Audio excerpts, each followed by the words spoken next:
And welcome in. Happy Sunday, everybody. Welcome to the Nick Club Wrestling Happy Hour. I am your host and one virtual bartender, Mr. Nick Teodoro. And joining me, as always, my tag team partner in life, my wife, Miss Nicole. Nicole, what are you having? Oh, you guys know me. Some Tito's, some orange, some cranberry juice. Mr. Nick, tell the people what you're drinking and our three things for the show. I'm drinking my J. Lure 7 Oaks Cabernet, as per usual, as you like to say. Well, Nikki, the wrestling god, Kenny Omega, tries to strike down world champion MJF. We'll crown a new TNT champion, and Will Ospreay seeks his revenge against Jon Moxley. We're predicting AEW Dynasty on Sunday, April 12th, 2026. This is the Nick Club Wrestling Happy Hour. Wrestling has more than one royal family.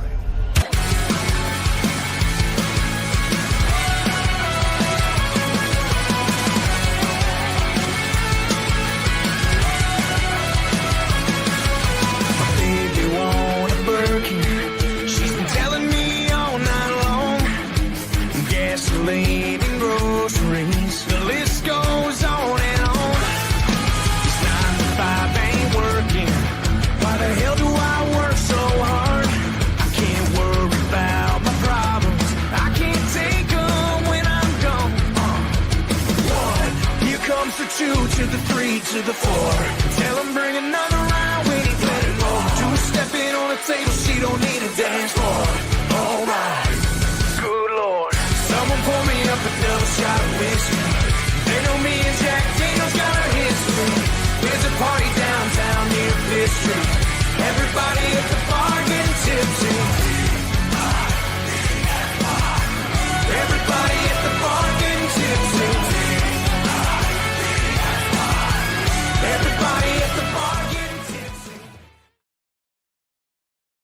And welcome back in, everybody. If you're new here, smash the old like and subscribe. You're regular, you know we love having you. Nikki, we got some AEW regulars. Some regulars and AEW. Kat is demanding her rum and coke. Yes, I said your she's show never earlier. in a bar. I'll be serving her lots of rum and cokes. Yes. You have to make it. You got to make it through like a 6-hour PLE. Well, pay-per-view. No, these are pay-per-view. These are pay-per-views. So. Paid per view. Yeah. So you got to pace yourself, Kat. Well, I don't. You don't have to. Reese in the chat. What's up, Reese? Happy birthday. Oh, the birthday boy. Wait. There we go. I still got it.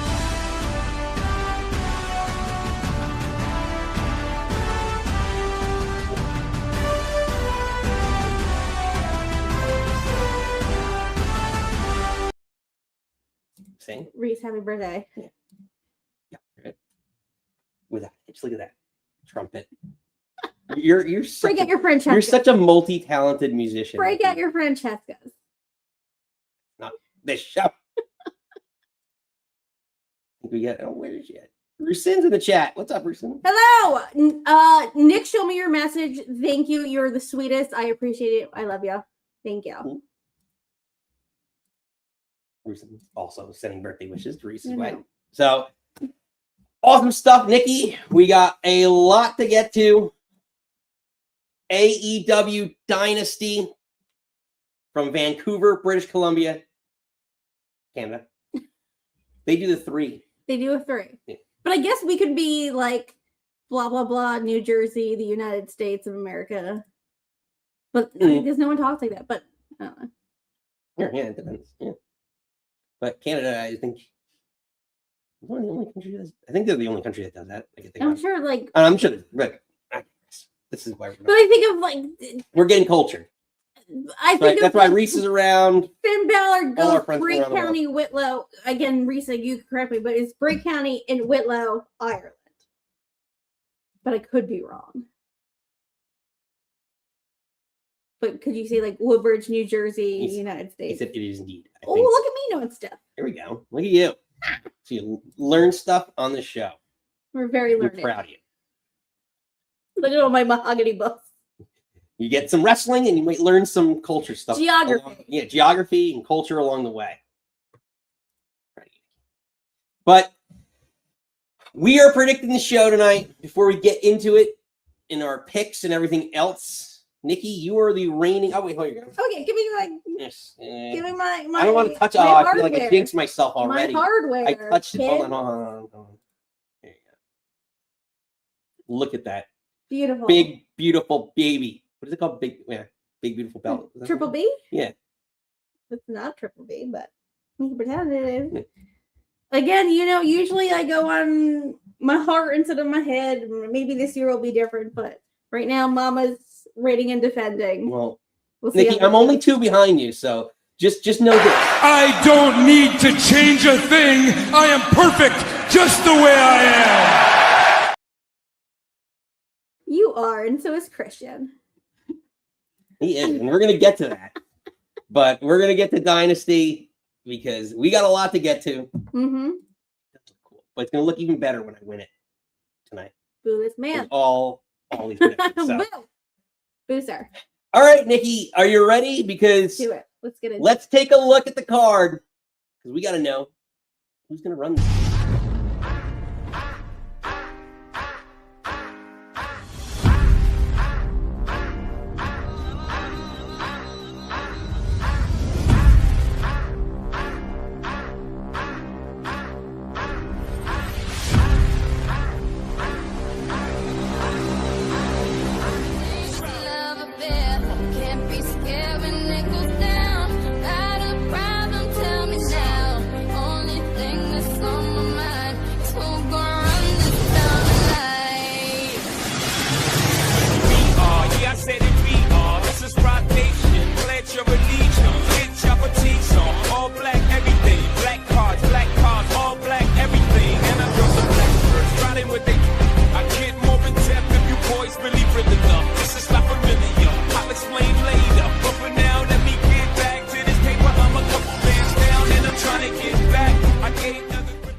All right, Nikki.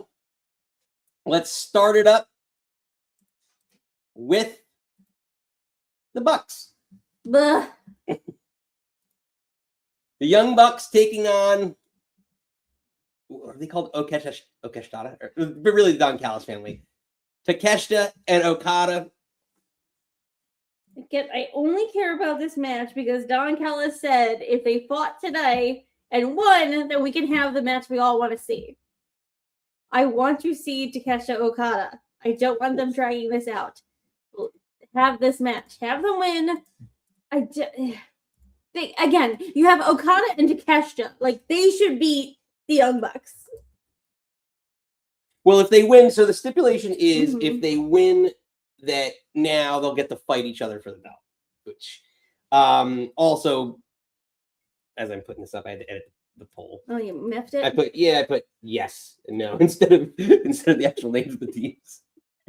So let's get into it. But I do have Jackson. He'll be down here eventually. He likes to make an entrance. He's tiptoeing upstairs. Jackson's tap dancing in the top floor stairs right now. But I have a lot of questions about this feud in general because they've been kind of fighting and things like that, and you get the feeling that they're going to come to blows, right, at some point in time in this match, Takeshita and Okada as a team, right, because they hate each other. So my question is, does Takeshita or Okada hit first? Who hits who first? Do you think is Okada because he's more of a heel?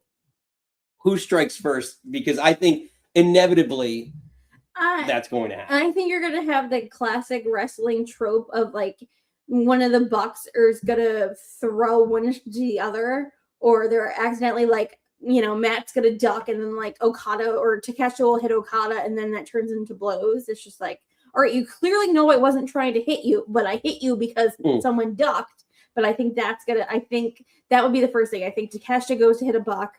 They duck, he hits Okada, and then Okada attacks back. But I still hope they win. Like, I want to have this match, and it needs to happen at All In. Yeah. I don't know. Kat saying in the chat, give Okada to Takeshita. Yeah.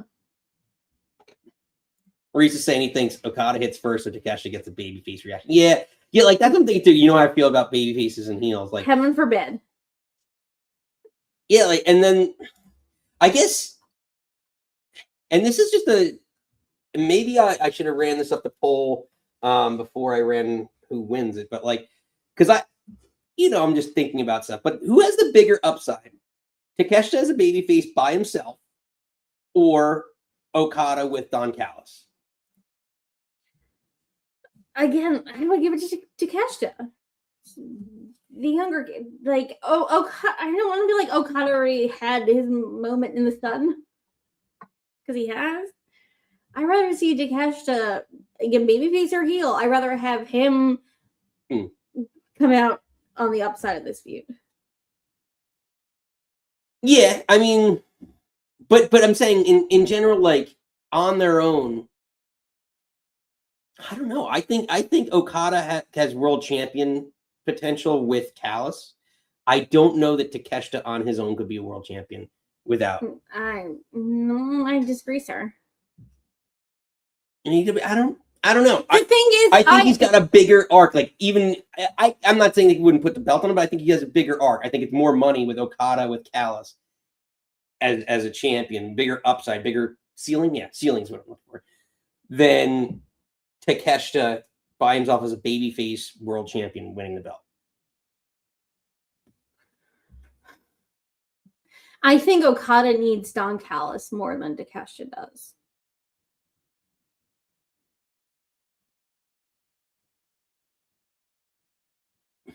Right now, potentially. I don't know. Reese kind of disagreed. Takeshita's a personal hitman choice for Don Callis all in 2023. Okada does not need anyone, especially after having Cheeto. Cheeto. Oh, got it. Sorry. I'm reading it. I know. Don't do Japan. I know. Contrary to popular belief. I read Gaito. No. That's why. And everyone turns on but he's been world champion on his own. So I don't know. It's just an interesting, because that's essentially what we were potentially looking at. So just an interesting debate. I don't know. I just want to see Takeshita and Okada have a match already, please. So if we have to go through the Young Bucks to get there, then I guess that seems like half the card. You have to do a thing to get to the other thing. But I digress. But ultimately, Nikki, Okada and Takeshita. I want to see them make a match. Yeah. Young Bucks can take a loss. It's fine. I tend to agree with you here. Look at us agreeing. Starting off on the right foot together. Copycat. I like where your head's at to begin. But I need to catch up on. I need to catch up with you. Copying my homework.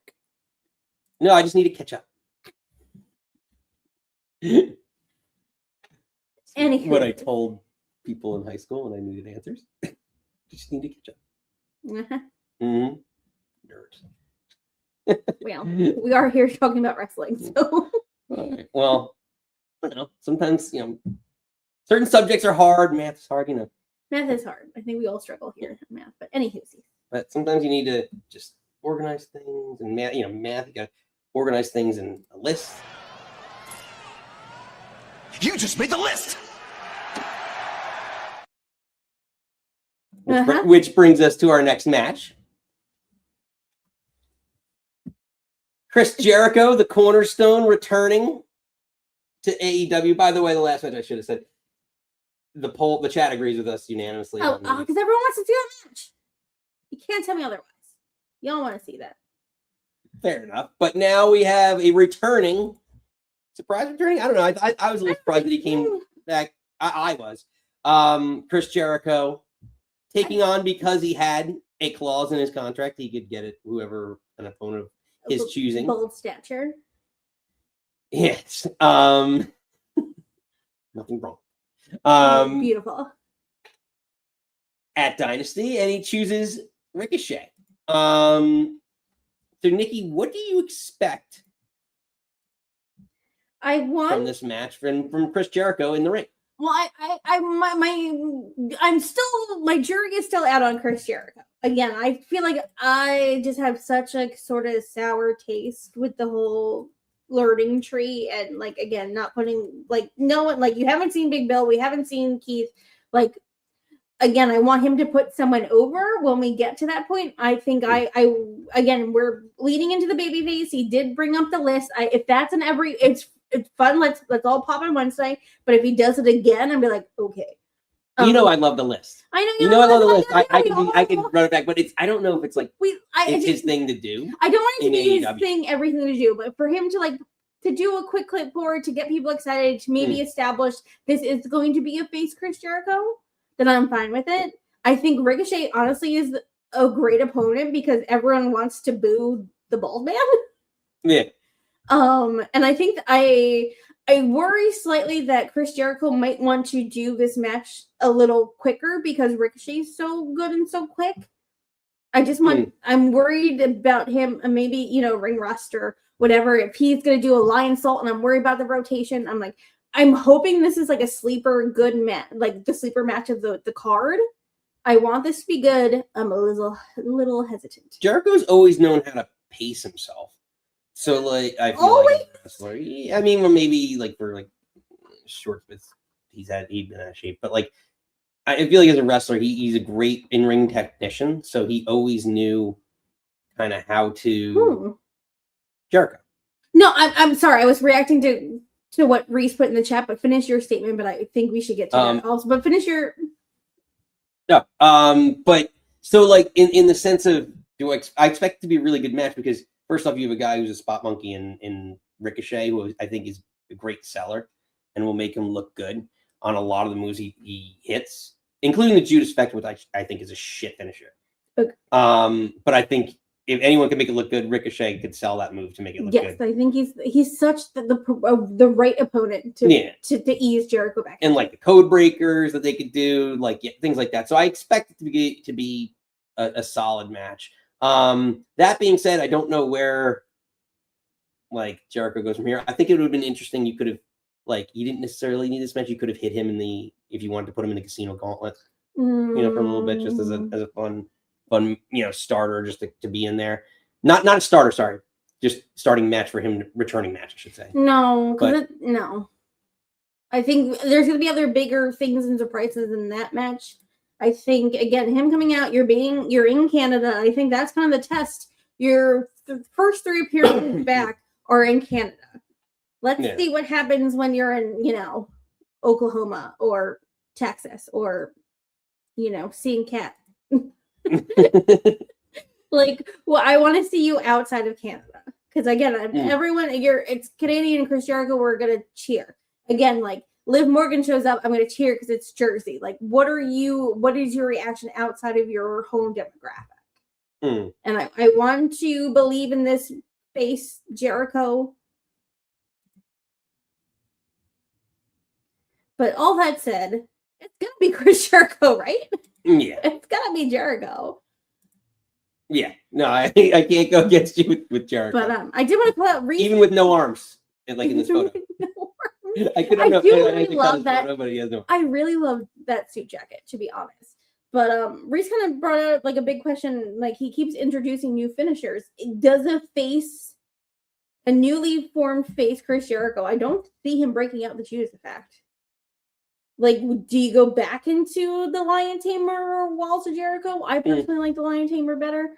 Do you break out something different? Could he do more power, a power-oriented move? Yeah, I could see him doing a fireman's carry type move. But that's a driver or something. That's why I think we love Chris Jericho because he does change and he makes it different and stuff. He said it on Wednesday. He's sometimes it works, sometimes it doesn't. Sometimes it hits, sometimes it doesn't. I want this to be good, and if it's bad, I'm gonna be upset. Yeah. No, I think like I said, it's a good starter match for him. It really is. He's with a guy that's gonna make him look good. Yeah, and also, I don't want to say gives the rub because Ricochet doesn't need the rub, but I also think it looks. Again, I feel like it's as much as we talked about what Ricochet said. It's he's the person that could take care of Chris in this match. Yeah, I agree. Well, you talk about getting the rub. Well, a team that at one point in time I thought debuted and got buried just recently got the rub because they let the dogs out, Nikki, the newly crowned Trios champions, the dogs, as of what, Thursday night? Oh, well, technically Saturday. Well, Saturday, yeah. So technically last night, will defend it against. Is this considered a conglomeration? They're calling Roderick Strong was wearing a conglomeration shirt. So they're saying it's the conglomeration with a mystery partner. So there's a lot that we could dive into here because the conglomeration is missing a few people. So well, first off, what are your thoughts or expectations for this match? Again, so far, everything that OC and Roddy has done with the dogs have been fun. I think they're a great sort of first rivalry with the dogs. I think, right? They've been a great rivalry for the dogs. This is your good first program for them. I hope I'm saying that. Yeah, no, you're making sense. Because I feel like I think maybe we're a little harsh again. Don't keep on New Japan as much as I want to or can or should, but I feel like finally they're sort of hitting like, oh, they're dominant. They're going to be a thing. This is kind of their statement, sort of like win. And I feel like they've needed this since they debuted. Again, I don't necessarily you come in and here's your title match, right. But I feel like they've had a couple matches now. It's been a month or I felt like in the beginning they gave him a rocky start. Like they just had him losing too soon and like DQ. Yeah, I feel like they had like that first. David Finlay didn't look as strong as he should have. But I think they looked great last night, or I guess I watched it this morning, so I think they looked good, and I was like, let's keep this. Again, maybe your debut is not great, or people feel about it a certain way, but I feel like they looked super good yesterday. This morning. I'm just throwing it up in the poll here. But I'm like, yeah. I don't. Well, the question then first is, so they're going to have a mystery third person. Who's the third man, Nikki? You think it's Hulk Hogan? Oh God, I would throw up everywhere. He's in the conglomeration, isn't he? No, I don't think anyone in the conglomeration wants him in the conglomeration. My heart wants Kyle O'Reilly. You know, I sing his praises on the show constantly. I hope he's back. I hope he's healthy. I know his father just passed away. Hope that's all settled in his mind and he can come back and be the little shining light and sweet little baby pickle that he is. Yet, my brain just says it's Mark. So you're saying it's Briscoe. I want it to be Kyle, but I think it's gonna be Briscoe. Because because to me, if OC's on the phone, he's calling Mark.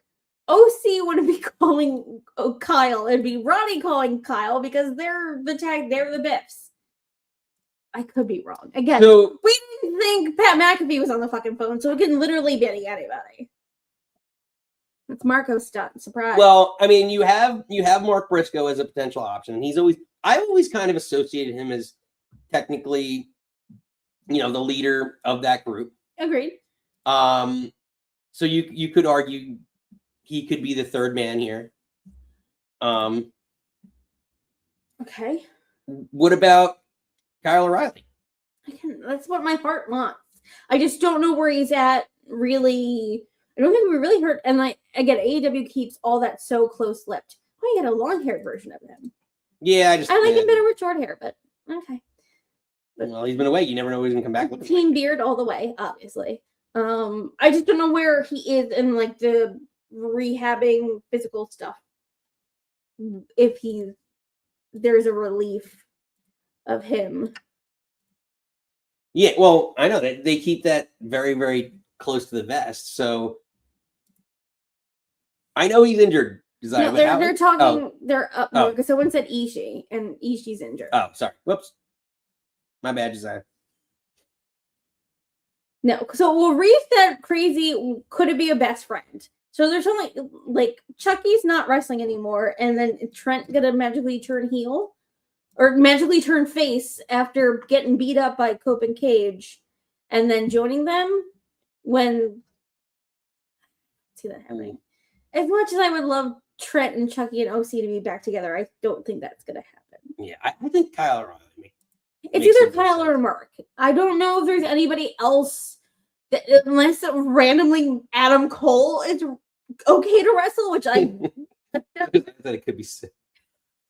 If I want Sue to show up in her fucking minivan with a tray of cookies and they all jump out. Oh, Sue forever. That'd be such your mom. Like, Sue and Linda are like cut from the same cloth. You're right. Oh my gosh. Oh But- my god, that's so funny. Thank you, Josiah. Oh my god, Sue and Linda taking on Megan Bain Oh, and Lena Crow. Here's your next tag team champion. Italian moms for the win. Oh gosh. So Nikki, who you got? I'm going the Dogs. You're not putting the belt on them and taking them off. I think as much as I sing his praises, you know how much I love Roddy. Roddy forever. But Roddy can take the pin here and be fine. Yeah. I don't think you're the new kid, again, whether it's Mark or Kyle or some rando, I don't think they will take it. OC doesn't really take any pins. Yeah. Well, you could argue he's a bigger pillar, which is one of the questions I'm gonna have later. But yeah, I agree with you. I got the Dogs, but the chat is fairly divided. Chat's got the conglomeration. Interesting. I don't then why hot potato is then again you're not that every reign needs to be 4,000 years, but you quickly it was Ops, then Hangman and Jet Speed or Horsecock, whatever they were calling them, and then quickly then you have no, I'm gonna say that wrong.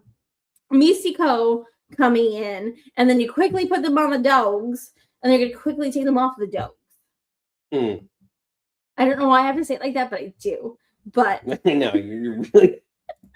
I don't. Really You're not. I don't want a little hot potato. Again, I honestly OC can take a pin. Roddy can obviously take a pin, but like it should be again. If you're bringing these kids in, you want to kind of build them up a little bit. You keep them on the Dogs, and we keep saying that. Please stop. I'm going to limit the amount of times you're allowed to say something like that. No. But Nikki, sticking with the tag division, one of the biggest matches of the night. Oh, is it that? Cajun Cope in Canada. Yeah. Against FTR. It's Cajun Cope FTR 2. Electric Boogaloo. Yeah. And Nikki, for Adam Copeland, even after all this time, whether it's the World Tag Team titles or his buddy Christian, he's just still.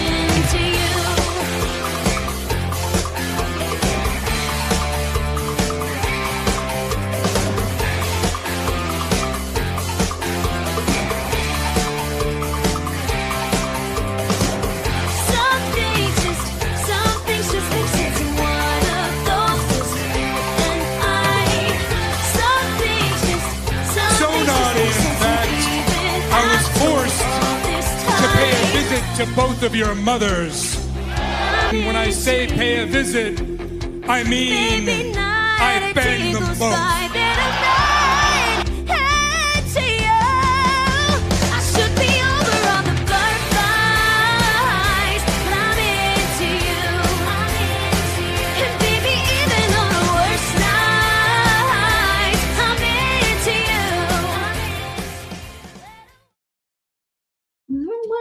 Nikki, I love that song so much. And a little Paramore for you. I love that. FTR versus Cope and Cage. What do you expect? Yeah. I got some questions. I say I love FTR immensely, but I'm really tired of FTR. And it makes me sad. Sometimes like AEW is not letting me love people because I'm like, all right, I'm kind of tired of FTR. I'm kind of tired of John Moxley. Like, let's freshen this up a little bit. And what freshens up your tag team division? Like early aughts 90s tag team, like Cope and Christian. But Christian is a gem. This AEW Christian is phenomenal. You can play the thing if you want. I just don't. You want to keep him. Play it. You just love this version of Christian. You just think I don't need to change a thing. I am perfect just the way I am. Exactly. And I'm just like, oh, is Edge bringing him down? Sorry, Cope. Bringing him down a little bit? Like, they're obviously taking the belts. Obviously. And they're going to have the last run, and it is what it is. But do I rather see just Christian by himself? Kind of. Do I want to see Edge running around? Not really. I'm worried that this is going to be a 45-minute slop. Which, again, sometimes Cope's matches, you can shave like 10 minutes off. Oh, yeah. He Again, the greatest match ever with him and Randy Orton was 4,000 years, and I think we all lost years off our lives watching that match. Again, I love Christian. I don't need this Adam Copeland. Cat's agreeing with you. You're like old man. Where are the babies? It's fine. If they actually Rusin saying FTR for the win. Oh, Rusin girl. for the win. I would not be mad at that, but we're in Canada. We're in Canada. Yeah. Well, we are in Canada. We're in Canada. Well, I have a couple We're questions. Canada. So, first off, is it possible we see a Beth Phoenix return? Because Stokely's there. He got a spear recently. Yeah. I haven't even thought of that because the whole thing was was like. I guess Beth Copeland. I should change that. Yes. Technically. Because it's just like the whole thing is like you did the driver to her and she was going to get surgery and it was going to be a thing and then it's going to be. I feel like she already magically came out before and she's like, I love you, and then tried to fight FTR and got the driver. So I'm just like. Yeah, but this iteration of this feud is basically around her more so than I think that. Well, Christian Cage would say otherwise. Yeah. I don't know if you. Really... I know I was going to put that in here, but I couldn't find a spot to throw it in. First of all, you put your hands on me. I don't know if Beth at this point really adds anything, to be honest. Well, I mean, you have Stokely, so like. But we already saw that. I don't know. I'm sure she'll come out. I feel like take him out once and for all, and what interesting. I guess she's fully done wrestling. Interesting to see if she ever returned and wanted to be into the AEW Women's Division. Her and Megan, I wouldn't be mad at. I know. Her and Megan, I would not be mad at. Honestly, her and Willow, I would not be mad at, but more her and Megan. She's like, Megan's like a baby Beth. Reese saying, could FTR win back-to-back big title matches in opposing teams' hometowns? That would be. That'd be, but because no, then we'd have to see this match again. Yeah, and it wouldn't be a rubber match. I'd rather see Cope Cage against someone else again. Where's your tag division? It's not just these 3 tag teams. But who knows? But I am gonna go firmly. I mean, where are presumably? Well, go ahead. Make your prediction, because then I do have a question. If I think it's off of your prediction, I don't see how this is not Cope Cage. Okay, so you're I'm taking Cope Cope Cage, and Cage. I am as well. But before we get to the chat pretty much actually there's a good percentage that says Cope Cage, with 17% saying FDR. We'll leave it open for a minute here, but I guess we touched on this before. But now that the tag divisions are coming back together, now the Hurt Syndicate's back. Like, are there dream matches, presumably, if Cope and Cage are winning the tag titles, that you want to see? And like, that's my question to this audience. I think the word dream doesn't belong here. I don't think there's a team that I dream, that I hope that's something that's like, again, it'd be like the Young Bucks and Kenny versus like Big E, Kofi, Xavier. Like, that's a dream. Like, couldn't that 6-man tag be amazing? Dream for like them against the Acclaimed? That's not a dream match. Who dreamed friend of the show, Max Caster. Again, friend of the show, Max Caster. That's not a dream. I think there's matches that I want them to have to build up the division, but I'm not clamoring like, oh, the what ifs, what could it be? Were you saying Speedball and Kevin Knight? No, I think that's gonna happen. I hope that happens. I hope maybe they drop the belts to them, but that's the dream of all dreams. Again, matches they can have is very different from a dream match. I think dream is what's throwing me off here. It's not a True. I'm not salivating. Yeah, I guess so. Yeah, that's fair. That's fair. Yeah, maybe there isn't because I want them to build up. Then is the Bucks? The Bucks is the obvious one. Is the Bucks and Cage and Cope, is that considered a dream match? I mean, you could argue, yeah. I would argue, yeah, because the Young Bucks are one of the best tag teams of the last 15 years. So you could argue that that's like seeing almost the Motor City Machine Guns, the early 10s. What are they called? 10s. What were they called? O10s. I honestly don't know. What was that? Yeah. Late odds? No. I don't know. It seems like a Steven would know the answer to this question. Or Cat might. I don't know. We can still dream. Well, yeah, I think that's a rematch. I think this version of Adam Copeland sours a lot for me, to be honest. Yeah, because it's basically, think about it, the Bucks were kind of like the newer generation Hardy Boys. No, I get what you're saying. I understand maybe pre-AEW Edge, I'd be all for it. This current version of Edge, I do not like. I don't think there's many people, or maybe he is the one that people that went from WWE to AEW, and you made me not like them. Edge is the only one I can think of off the top of my head. Christian, love. Swerve, star. Tommaso looks great. That's fair. Tony leaves in bounds. I don't know. This version of Adam Copeland legit does nothing for me. Yeah. No, I agree, Reese, that fair statement. Christian is greater than Copeland. Yeah. I think he's done more. Yeah. So the audience got us. Chat's got 83% saying Copeland Cage crowning new champs. We shall see. Nikki, from potentially a new champions to someone who's trying to become world champion. Watch out, it might be throwing up the bat signal. Ed might be showing up. It's Darby. Darby is taking on Andrade, the hand-picked member of the Don Callis family. After MJF took out a hit. Is that on Darby as he's coming for the world title. So, Nikki, what are your expectations of this match? I don't. And who you got? I don't understand why this is a one-sided deal. Because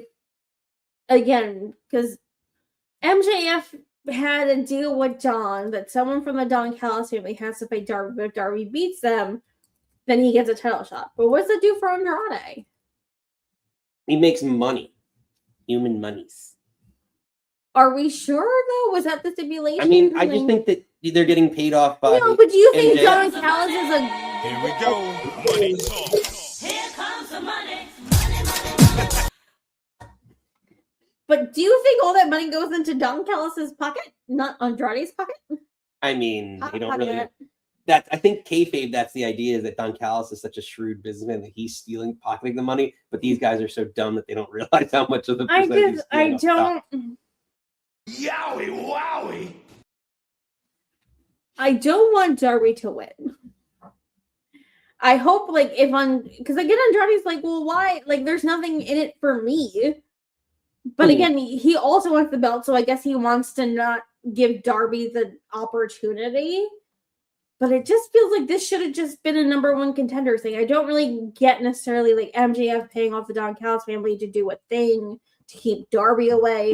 Again, Darby's the size of my leg. You could just boot him away. Well, and this is one of my questions, do you see him ever as a world champion like Darby Allin? I think at one point, maybe we thought maybe he would take the belt off Mox, but he had to go climb Mount Everest, and I think he derailed a lot of stuff. And I honestly, at this point, I don't want to see. I don't want to see it. I don't want to see someone of his stature or someone that's a little more goth, a little more macabre can't be champion. I just think Darby Allin as the person, he's the underdog gimmick is what he's got. But I feel like they've used it so much this last 2 years, 3 years. He's battled so many groups that I don't know that Darby could actually I get enough momentum. I don't know how much more you could give him. Could you trust him though? Because he just I don't know if it was Collision or. It's true to represent the brand. Well, not necessarily represent the brand, but I don't know if it was Collision or Dynamite or they had like a post or a countdown to Dynasty thing. But he was like, I love living dangerously, live outside and inside the ring. It's like, dude got hit by a bus. He's jumping out of flaming cars. He's doing stuff with Tony Hawk. He's doing all this stuff. I'm just like, you're talking about protecting talent. Like, you can put the belt on him and it'll be like, do something stupid the next day. Again, everyone's open to getting injuries and clearly getting hit by a bus. The Rob Van Dam in WWE when you did the pot arrest or whatever it was. Like, yeah, but I'm just like, I don't know if he's someone that I would, if I'm TK, that I would like feel confident putting my belt on him when he can show up tomorrow. Like, what if was it his brother? His brother proposed to his girlfriend and he was on fire. He lit himself on fire. If you proposed to me and Paul lit himself on fire, like I would, like we would not be sitting here right now. Like, what are you doing? If I was that girl, I'd be like, oh, okay, moonwalk right out of there. Maybe we should Maybe reconsider this is not what I want or looking for. I don't know. Also the other thing is he? Would you consider? I mean, we talk about world champion, but is he a pillar of AEW? Darby Allin. I think when they were legit doing that pillar storyline again, when they all had the match. I don't know if it was someone. And when Lips is Hilarious on Monica Cat show, I don't know if it was Josiah or Bill that they talked about. You know, the headlock takeover, and it's just like MJF said he was going to beat Darby Allin. Darby Allin with a lock. Yes, but you know what I mean. I think at one point when that storyline was going on, yes. Now, less so. I don't think so. I think it's too much. It's like you're setting yourself on fire. You're jumping at things. It's too much and too erratic. Again, like how many casket matches has AEW jammed in their small little existence? It's like I feel like I don't think he is. I really don't. I think you have MJF, Kenny Omega for sure. The 3 and 4, I could name probably 4 other people above Darby Allin, including probably Swerve Strickland. Swerve, Andrade. As a pillar? Oh, I thought, sorry, for... So I would say pillars right now are MJF, Mox. Yeah, Mox I missed. Mox, Swerve. Jericho. Yeah, so like those were already. Again, Reese to say Omega, I would give you Omega. Mm-hmm. Yeah, MJF and Omega. Yeah, that's basically Reese and I are pretty much on. Yeah, that's exactly how I did. Which actually, a Mount Rushmore Monday might be coming at some point in time for AEW, probably after WrestleMania season. But Nikki, ultimately, who you got? Darby Allin. I am an Andrade. This is for my girl Kat. I'm going Andrade. I don't think Darby Allin. Kat want to be in the audience? The girl in the audience taking the pictures of Andrade. Is Kat going to be showing up next time they're in North Carolina? And she should be. I hope so. That's our hopes and dreams. You see that? You see like the random spot. Ooh, whoops! The random spot, like lady come up and Kat just comes with a right hand. Knocks her out and takes the picture. I would love that. I can see her doing that. But Nikki, honestly, at this point, a Darby Max does nothing for me. I'm more intrigued by Max and Andrade. So I don't know. I don't want to see it. I think Andrade Max is more interesting to me. So I'm going Andrade for my girl. Oh, Kat has already had her pick with Andrade, and he was in a suit too. Yeah, but he was in a suit. You could get him in his glory, in all his sweaty, glory. But Nikki, I'm going to disagree. I think I'm with Josiah on this one. I got Darby Allin. I think that he's gonna be the next challenger, and I don't know if he's gonna end up being, having enough momentum at that point in time to be champion. But okay, so next is Double or Nothing. By the way, the chat is completely divided 50-50 on this one. So I'm saying going in again, It could be a Dynamite match, but potentially number one contender going in. I don't want to see Darby MJF at Double or Nothing. Max and Darby really I don't love that either. No, unless it has to be like a random Dynamite. You're gonna call back to the thing, and it's just like.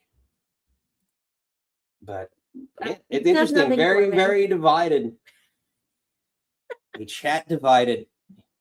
Also a household divided on this one. No. We're saying Darby's going to claim this championship. That'd be bananas. Do it, girl. Gross. I love it. Well, I guess, yeah, it's not like with the Blake Monroe bathwater thing that they're doing. Oh, yeah, that was gross. Yeah. Ugh. No, thank you. It's also a song by No Doubt. I would love to swim. Yeah, I would love to swim in your own bathwater. Make me feel like you couldn't love another. I can't help it. You're kind of my type of man. So you should have just said that to me and not said it was a song, and then I would have said you were a poet. No, wasn't No Doubt. Was Bathwater off Tragic Kingdom or Return to Saturn? Nah, Sydney Sweeney. Return to Saturn. Sydney Sweeney still sells her bathwater. Yeah. Anywho, we clearly digress. Well, from sweat dripping off you to someone who's always dripping blood. Gross. Nikki, John Moxley. He's bleeding. And somewhere he's bleeding. Taking on Will Ospreay.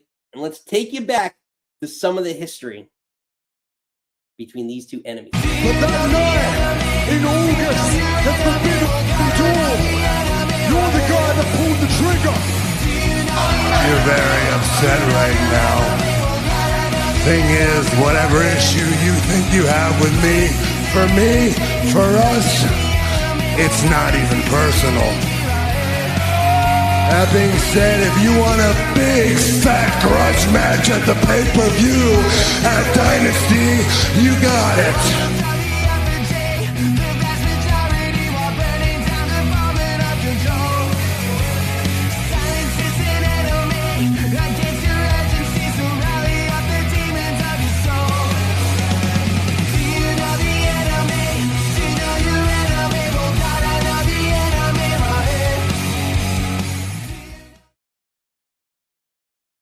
Nikki, you're very punk rock tonight. Oh yeah, we're keeping that punk rock theme. That's if it ain't broke, don't fix it.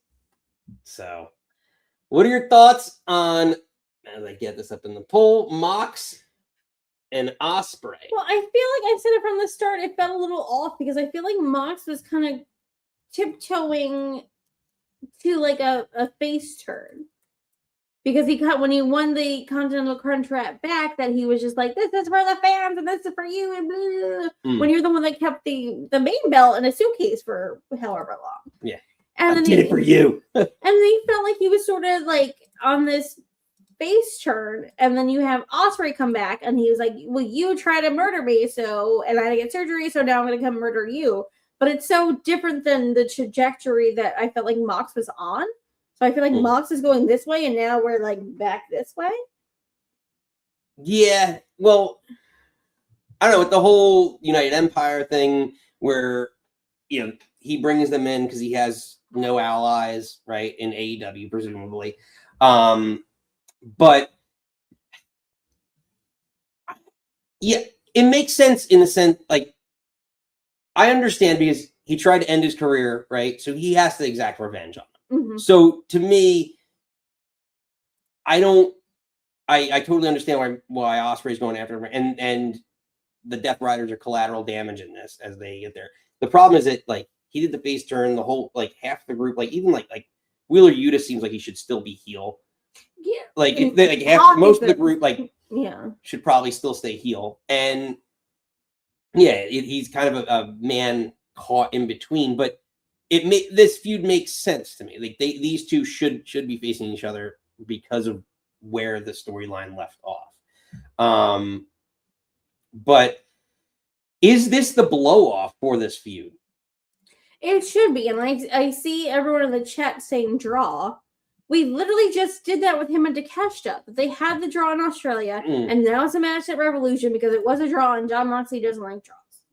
So are you really going to do this a draw again and then do this again at Double or Nothing? I'd rather, again, Ospreay be done and then move on to... I think it should, for me, it should be MJF, Ospreay, Wembley. I know I say it weird. I'm sorry. And then maybe you can combine the crunch wrap and the main belt because again, what's the difference between Jack, Mox, and Okada's belt? I don't know. I've asked. No one's explained it to me. Well, this one, like I guess you can't. It's different. I know it's typically different rules of engagement, but I was hoping when they unified it that it was it. Yeah, that's it. They unified it. It was a pretty belt, and they broke it up immediately. Again, it was just to have that match between Omega and Okada and AEW. And Reese, this is they can't do the faction matching again because they were rushed it. Yeah, like that's the timing of the faction match. We talked about this a couple weeks ago with United Empire and the Death Riders was super rushed. It was too quick. You could have introduced them a lot better to this whole audience, in my opinion. I know there's video packages that find out, but like some of that stuff, like I don't even half the guys I don't even know their name. Callum? Yeah, no, not Callum. The guy who I said looks like he probably is in the bloodline. I'm gonna say it wrong. It's Akira. Yeah, I think that's it's Akira. Like they built him up as a monster, which was great, but like we had, and I get you can't fly everybody over. Yeah, Akira. Okay. You can't fly everybody over. Then do a package and keep, do it for like a couple of weeks to try and build it up. Like maybe I saw on the YouTube, like he went to New Japan to solicit them. Maybe it takes a while for him to get that, and there's back and forth. Like something like that would have made them more endearing to at least this viewer. Just like, okay, I understand where they're coming from. But to me, like, is this the blow up? It would be interesting if it is, because it seems like you could do multiple matches with this, and they love their three-peats. Try what are they? 3. 2 out of 3. Yeah, 3. Yeah, 3 match. I don't know what's trifecta. Trifectas. We'll go with trifectas. But I feel like, again, instead of having knowing that everyone's got to go back to Japan or whatever, I think Dynasty could have been the tag match, the 6-man, whatever, and then have Double or Nothing could have been Mox Ospreay alone. But if you're doing this alone already, I don't want to see this again. Like, Ospreay needs to win, and let's move on. Again, Moxley is not going to be hurt by a loss. Take Renee on that goddamn vacation. I'm tired of saying this every goddamn pay-per-view. But I'm just like, at this point, a returning Ospreay should win. I want him to start building things that I think is him and MJF at Wembley. I know that's August, but like, it's time to start. I think Moxley would be a good jumping off point to get to there. That's fair. Kat saying, again, that the audience is very versed in other promotions for AEW and know who they are. No, that's fair. That's fair. Absolutely. But yeah, so Nikki, ultimately, who do you got? I am going Ospreay. Bruv. So you're crowning a new Again, Mox can take a loss. He's really, I don't think he's adding anything to this belt at this point. I think Moxley doesn't need a belt at this point. Also, Mox can take Renee on vacation. I think it does more for Ospreay to win. Like, who needs this more? I think Ospreay's first pay-per-view back. It should be Ospreay. Yeah, with the way the chat wrote, you'd think that they'd be voting Mox because a lot of their theories, like Josiah saying, this will play Mox promo. 20 minutes is a long time for you to survive at your neck. Ospreay will survive. They'll do a rematch. Mox wins. What's interesting is that the chat has 100% unanimous Ospreay. Ospreay, but expecting a rematch. Yeah. Because I agree too, Nikki. I think we're all unanimous. Like, do you want it? I don't. But then again, would it be a Dynamite match again? To me, I don't want to see this run back a Double or Nothing. When's Double or Nothing again? June? What? Double or Nothing is June? May. And then Wembley's August.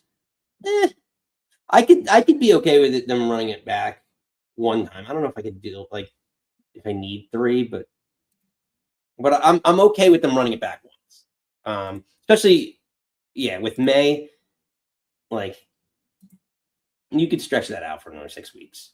Ospreay essentially just returned. He's gone through. You have so many matches he still probably hasn't had yet with like Garcia and Yuta, and you kind of like have him run through some other people too. If United Empire is gonna be around, or some of those members are gonna have a couple matches, you could stretch out. You could, because Josiah's saying he thinks May 26th. So where are we at right now? Or 20? Yeah, well, 6 weeks. You could do that. But yeah, we'll see. But Nikki, let's move. This is always a fun one. The casino. Oh, why is it casino? Little, Why is everything casino?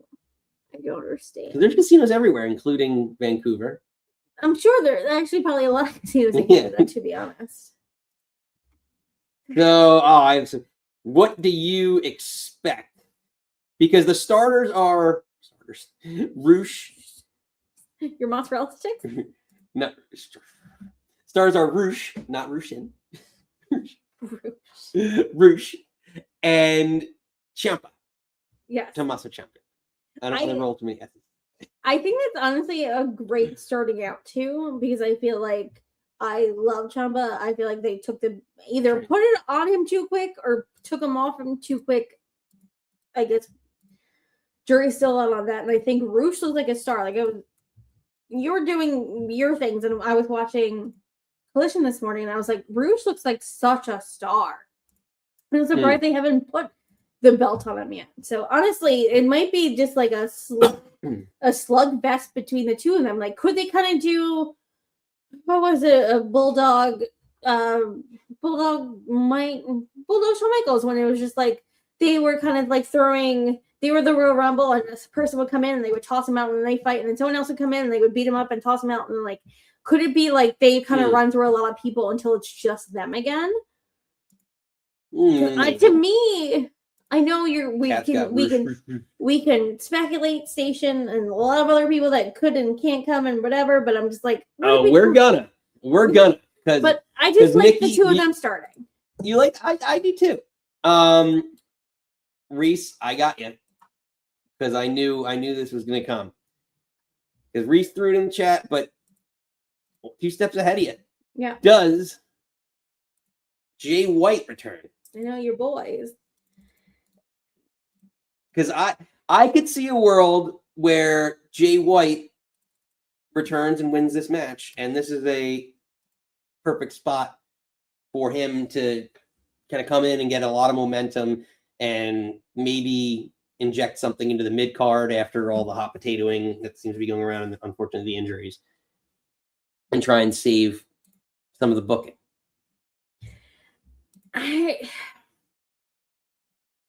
wouldn't be mad at it. Again, I sort of said this to Kat earlier. I don't know where this TNT kind of division is going, because obviously, Fletcher got hurt, and was this gauntlet match always going to happen, and it was just going to be for a title shot or a different thing, and you're just inserting this now? Again, you're getting so many guys on the card. Was Fletcher supposed to have a match against insert name here? Like, but was this like, how was this a plan? Like, all of a sudden, then, like, can you hot shot be like, hey, Jay, you're cleared. Like, get the fuck in here. You're going to win the belt tonight. Like, again, stuff like that happens all the time. But I'm like, I don't know if this match was supposed to be something else, and now they've turned it into the TNT belt. So now are you changing the winner? Or, I don't know. To me, it should be Tommaso. I would love him back with Sylvie. But Jay White coming back, I think it would be real interesting if this wasn't the plan all along. Yeah. No. I mean, they always have that battle royal, but yeah, it probably would have been. But it's the gauntlet. I mean, I would think maybe Jack Perry would have been defending his Mid-Atlantic? Is it Mid-Atlantic? Jesus I'm trying to figure out what territory is the Atlantic title. It's Atlantic. Mid-North. Whatever title he's got now.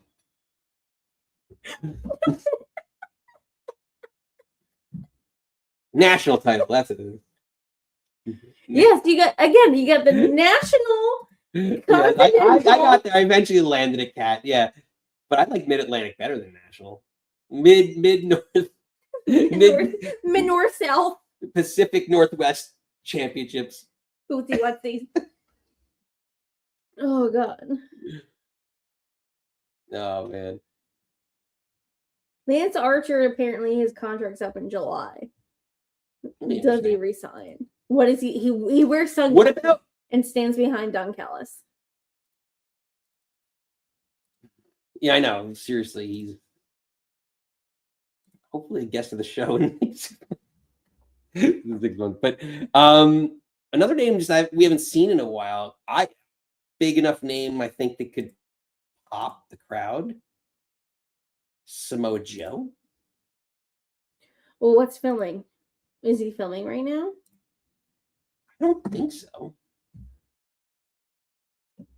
But also, I think the name we're sort of not talking about that maybe I think if you're not going to have a Jay White, oh my God, come back, where's Swerve on this card? Could Swerve be someone surprise entrant in this match? Could he carry, again, with Fletcher being hurt, could it someone that be at that level to, probably even more than with Fletcher, to run that division for a little bit? Oh, what certain Wolverine-looking wrestlers a triumph return? Oh, friend of the podcast? The Machine Brian Cage, who Nick has done a wonderful interview with a couple of months ago. Yeah, check that out. Yeah, that'd be interesting. Yeah, if he's healthy, yeah, it'd be an interesting one. Because it seems you talked to him, and it seems like he was like recovering, but like not there, but like getting there. Yeah. The other person that I think could return in this match, how about a former TNT champion, Mark Briscoe? Because we talk about, he could be the third member of the mystery member, which really shouldn't be a mystery member or whatever, to the conglomeration, but could he be a surprise entrant in this gauntlet match? I mean, he could. Could you put Kyle O'Reilly with Roddy and then have him come out and regain the TNT belt back? Also wouldn't be surprised about that either. Well, that is a theory that I tend to believe. I honestly could see Mark Briscoe coming back from his time off, paternity time off, and coming back, and with everything that happened, he was a former champion, babyface. Oh, that's also a new thing. Kat and I are now on Team Sammy Guevara, and we're going to talk about Sammy Guevara every show we can. So Sammy Guevara could win this. Just to upset Reese. Fair enough. But yeah, so ultimately, Nikki, who do you got? I am sticking tried and true. Bahram you, Chiefs be true. I'm going to Tommaso Ciampa. Well, you and the majority, well, actually, no. It's split. 40% of the chat has got Ciampa. The other 20%'s got Roosh. And the other wouldn't be mad at it. And then there's 40% like myself who have other. Yeah, and all the others are Sammy Guevara. It's me, Kat Roshan. You can't win. You want to talk about Triangle of Madness? Watch out, brother. Nikki, you're going. I'm going to Just to clarify, I'm going Briscoe. Surprise Briscoe. Which I should get like a star. Gold star for getting a surprise. Okay. I just feel like when you predict a surprise winner that you don't know the card, that's a good. If you win, I will buy you a gold star. Yeah. You all heard it here. I will find a gold star sticker to stick on his forehead. Or on the belt after I win predictions. Or his forehead. More likely the belt when I win predictions. But Nikki, 2 matches left. Yes. We'll start with the ladies. Thekla, the Toxic Spider, AEW Women's World Champion, defending against the former Women's World Champion at one point in time, Jamie Hayter. And Nikki, these 2 ladies have history. So let's take a look back. I arrived in AEW. The first woman I took out was you.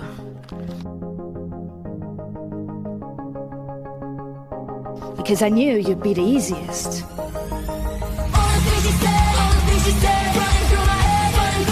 kept on coming back. Not because you're the toughest, but because you are the dumbest bitch alive. So now I'm done playing games. I am done having a good time. A dynasty? You're going to be the dumbest bitch there.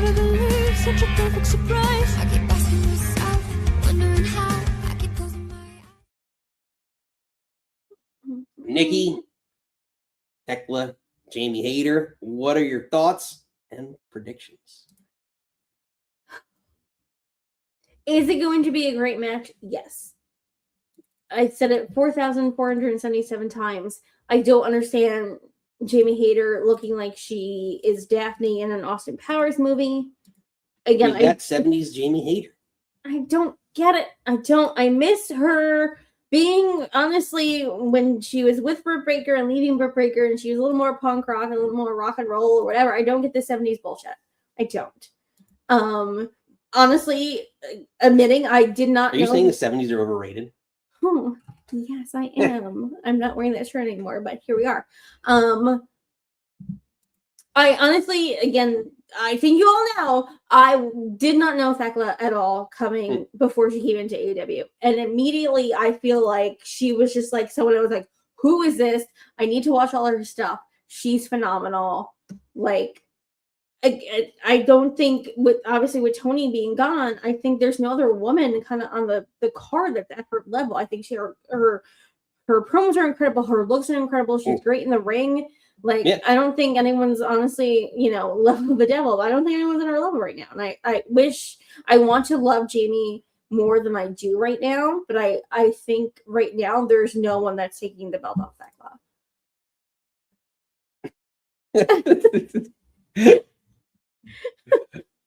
Jeez, you don't pick with your heart, you pick with your brain. That's why I'm going Jamie Hayter. No. Oh my god. Internet explodes. Although that is fair, Kat. 70s music is awesome. I wish I had some good background 70s music. I need But I want Thekla to run with the belt. Again, we were talking about, I think, recent firm Sheeta has the longest, I know, obviously Tony's had the belt 4 times, but a singles run, Thekla should beat that. I think held the belt till Tony comes back, for me to be honest. But yeah, because I don't see a babyface aside from maybe Willow, and I don't know that Willow. I wouldn't want, to be honest. I barely even want, if Tony Storm was the champion, or I wouldn't want Willow taking that over. I don't. Something she's grown on me, Willow, but I just can't. It's like the Bailey thing. I don't know. At one point in time, the character's I'm just happy to be here. Yeah, I don't know. You need. I do appreciate her music with all the horns, though. Speaking of 70s jams, that's 70s jam. I feel like you need. We know how Nick feels about heels and Bailey faces. Heels and Bailey faces. Heels and Bailey. That's what I call Bailey from now on. It's a Bailey face. Forget it. I broke myself. Awesome. She knows. Would, if they were a tag team, with Thekla and Guevara, be called Theklavara? Don't stop it. But you also earlier, because we had the Jericho and Ricochet, I also thought that there's a hobby that you could do that's Jericho crochet. Oh, you said that to me earlier. But anyway, I digress. Go on. But I think we could all hold hands and say Thekla here. I don't know what the debate is here. Well, Nikki, the chat's agreeing with you 100%. And I'd hate to disappoint the chat, so I won't. Because I'm going with Thekla as well. And she looks like such a fucking star. But I want to throw Put this your out here. butt away. Post-match, maybe just do we see Mercedes Moné come back? I don't want it.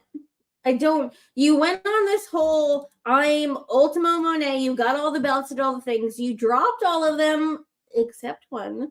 You shipped it back. I don't want her to be inserted immediately at the top. Like you need to get the wins. Again, I don't know if she's necessarily going to be face. Maybe she is against Thekla, but I feel like she needs to win some wins. You need to crawl. If this is your rock bottom redemption moment, then honey, you need to go rock bottom. You can't just walk in and be like, Thekla, hey girl, let's shimmy around each other.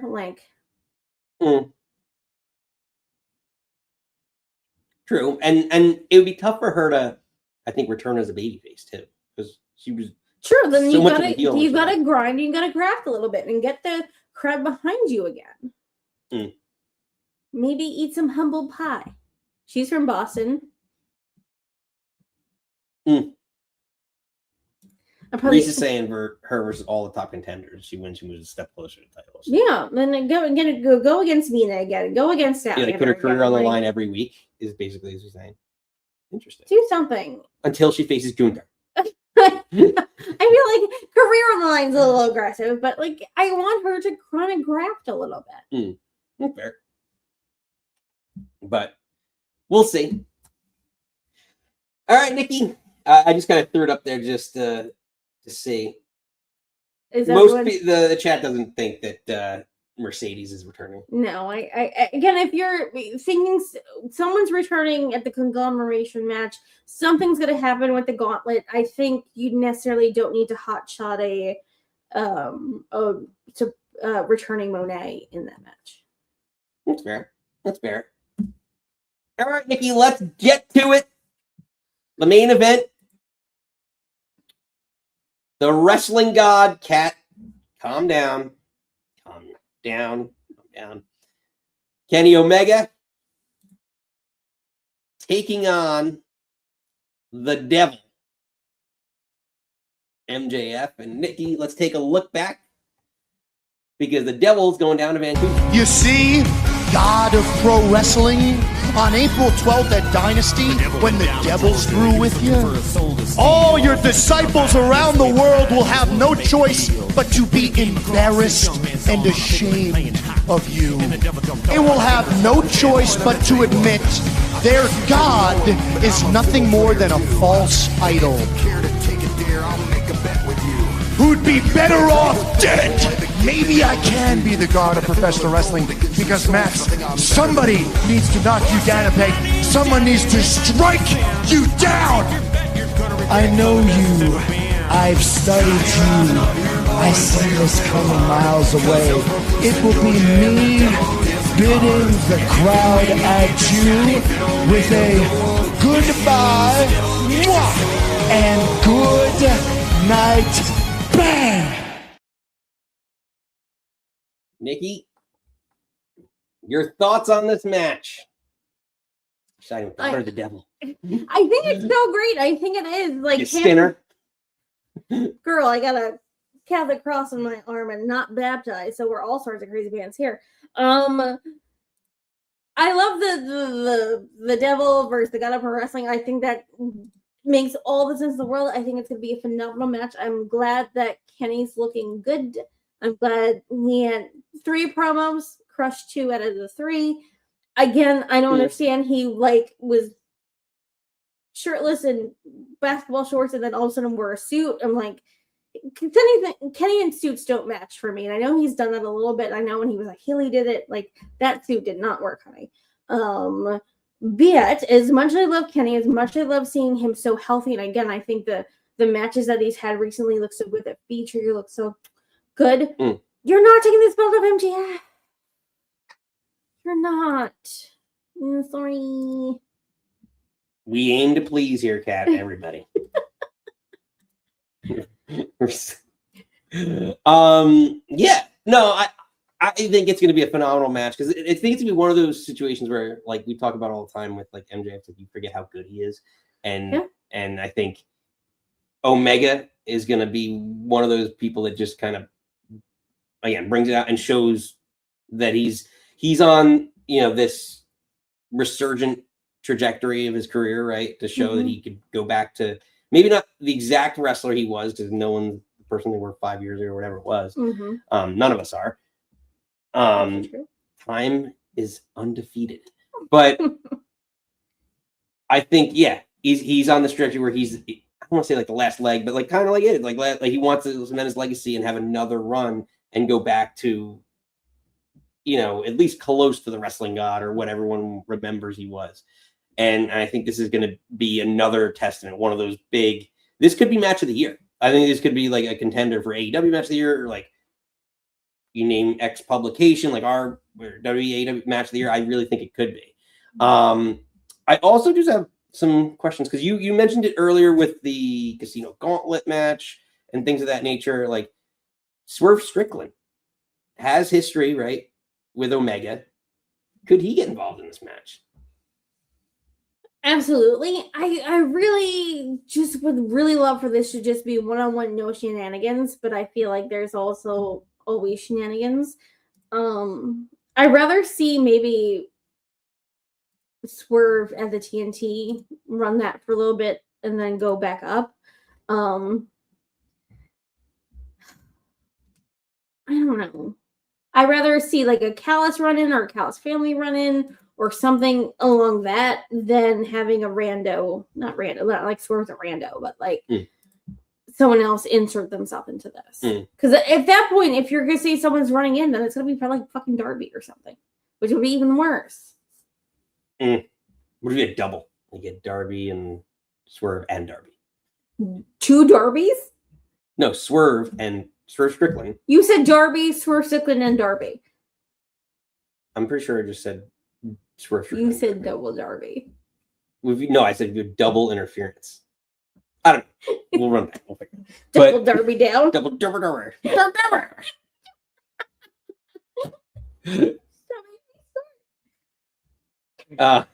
But no, I mean, I could totally see that happening now. So this next question, I just threw it out there because I think, and I'm going to cut off the poll early on this because I think we're all relatively in agreement here. I can't see either MJF losing. I agree with you, Nikki, and the chat is 100%. So just to clarify, we're all holding hands with MJF here. We're all thinking MJF. Again, boy gets it. But I'm going to throw this poll down because I have another question that I think is interesting as I was looking through this. Because, you know, you talk about Kenny Omega. Multiple, right? Was he multiple time? Yeah, multiple time world champion for AEW. And then you got MJF, multiple time world champion. So you have title reigns to compare. So I'm going to throw this out there. Who's had the better title reigns between the two? Oh, a different storyline. So you've got MJF, who's the longest reigning champion. You've got the belt collector gimmick that Omega was as world champion with Don Callis. So I think that's just kind of a fun one to throw out there and see. Could I say maybe different eras? Yeah, what do you like better? You got to answer one. No, I don't have to. Well, the poll only has 2 options, so you can't do that. Well, I'm not in the poll, so unbelievable. So fence sitter. No, I think it's 2 different things. So Ken and I also talked about the last week. Sometimes you have other shows that you watch because I can't work 50 hours of work, watch 600 hours of wrestling, and have a life. So my go-to is Survivor. So like Survivor is kind of like old school, new school, and I feel like to me, Kenny Omega early as the heel, as the belt collector gimmick was beautiful. But and the MJF of this feels so different than the early Omega AEW days. So I kind of wanted to say, as much as they're very young in the promotion, it does very feel old school, new school to me. Again, but both of them were heel fucking champions. Yeah.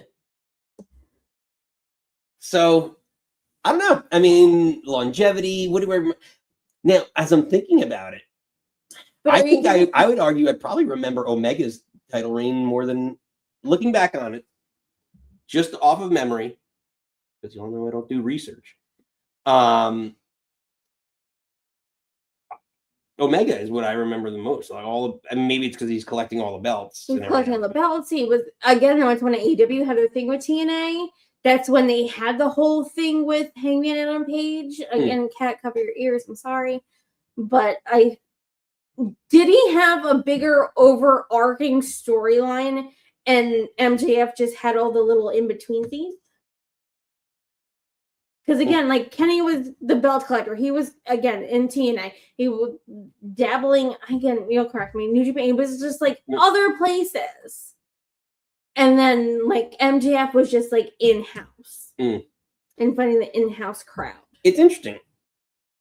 Kat saying Max's first title reign was not that good. That's mega bias. No, I think it's different. God, voting against Omega? Right. He had all those, he had the 3 belts, like 3. Yeah. Yeah, and it's just like,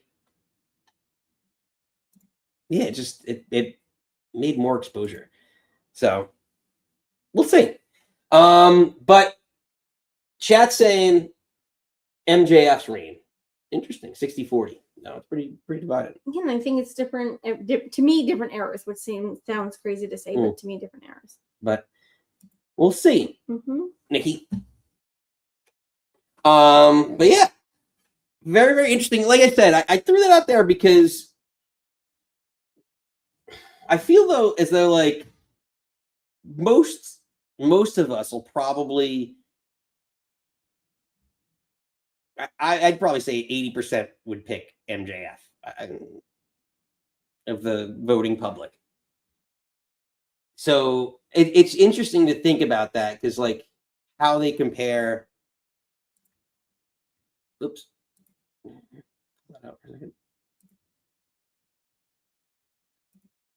There we go. How do you compare title reigns, especially because they were both heel champions? And Nikki makes a good point about that. Like I completely forgot about that. But do we also remember more heel title reigns?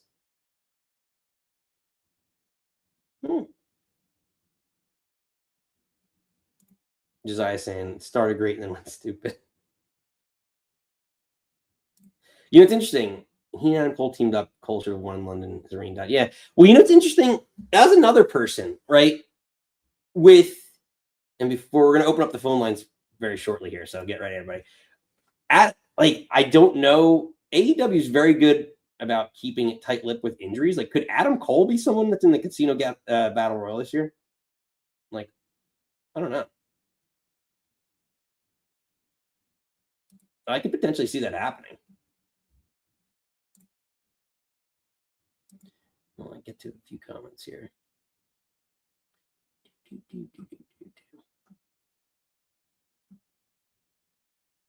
Yeah, let's see if Max wins without cheating here.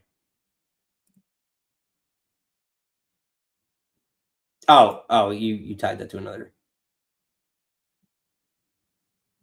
quote there. But yeah, I don't know. But we'll see shortly. A quick commercial break here. But yeah, let us know what you're drinking, what you're thinking. As I'm catching up on chats here. But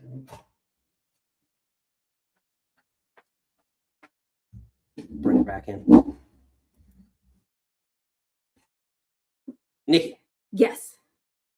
Are you free? Are your hands free? You ready? Do it. Well, first, I should have done that. I forgot to do this. I should have done this. A rundown.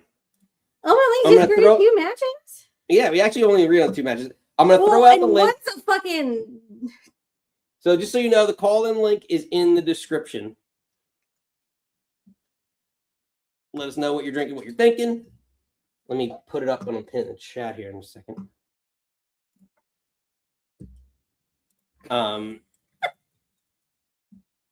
But yeah, Nikki, you just couldn't vote for Darby Allin.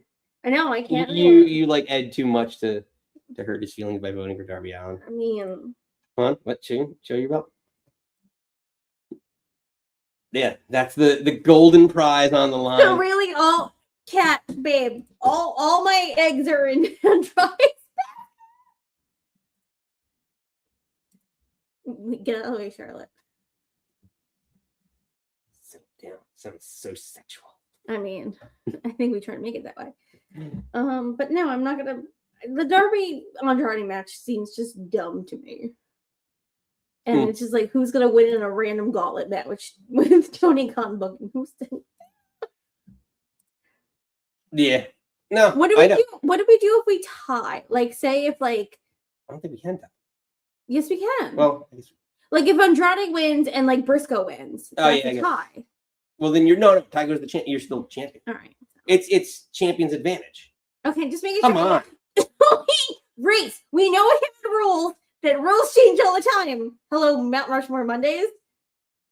Unbelievable. Reese, you are my witness. Cat, you're my witness. Josiah, Roshin. No, it's always been the belt season, but yeah, no, the challenger has to overtake it. But you could have more wins over the course of the year. That's the thing. Because like right now, this is where we're at. We're first pay-per-view of the year. I was 500, 5 years, 7-3. So literally, I may be the champion after this one, but you may have, one more victory theoretically on the year. All right. Well, you'll see how this works. Yeah, I win. The house always wins. Girl, this house is 50% mine as well. Fair enough. All right, Nikki. Hands free. Hit the snare.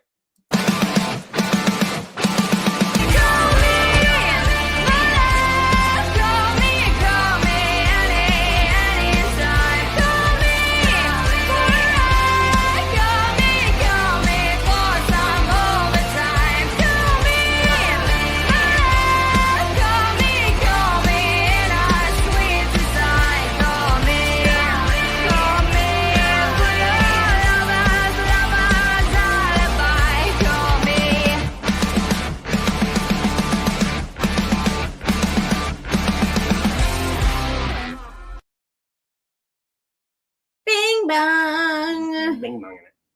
All right. We're always bing bonging it. All right, Nikki. Let's rock and roll as we're about a half? Yeah, actually, 29. We were just a half hour out of 0 hour. So for AEW Dynasty, we want to know what you're drinking, what you're thinking. Let's bring him in. Our buddy from overseas.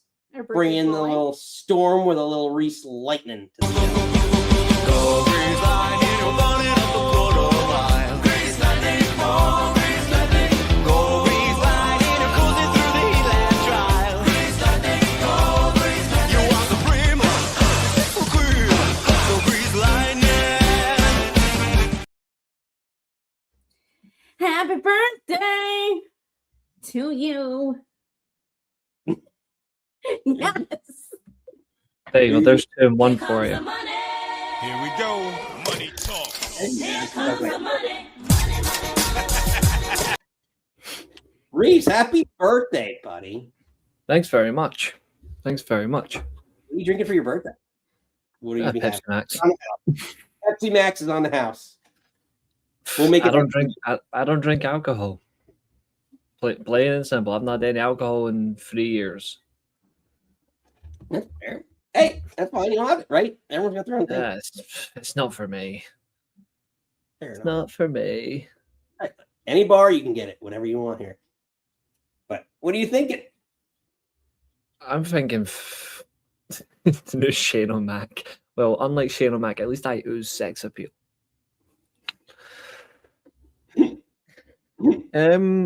What am I thinking? I'm actually really looking forward to this card. I know they've added more matches. I don't think they needed to, but I actually liked the quality of what they already had. I actually just think it's just going to be a breath of fresh air.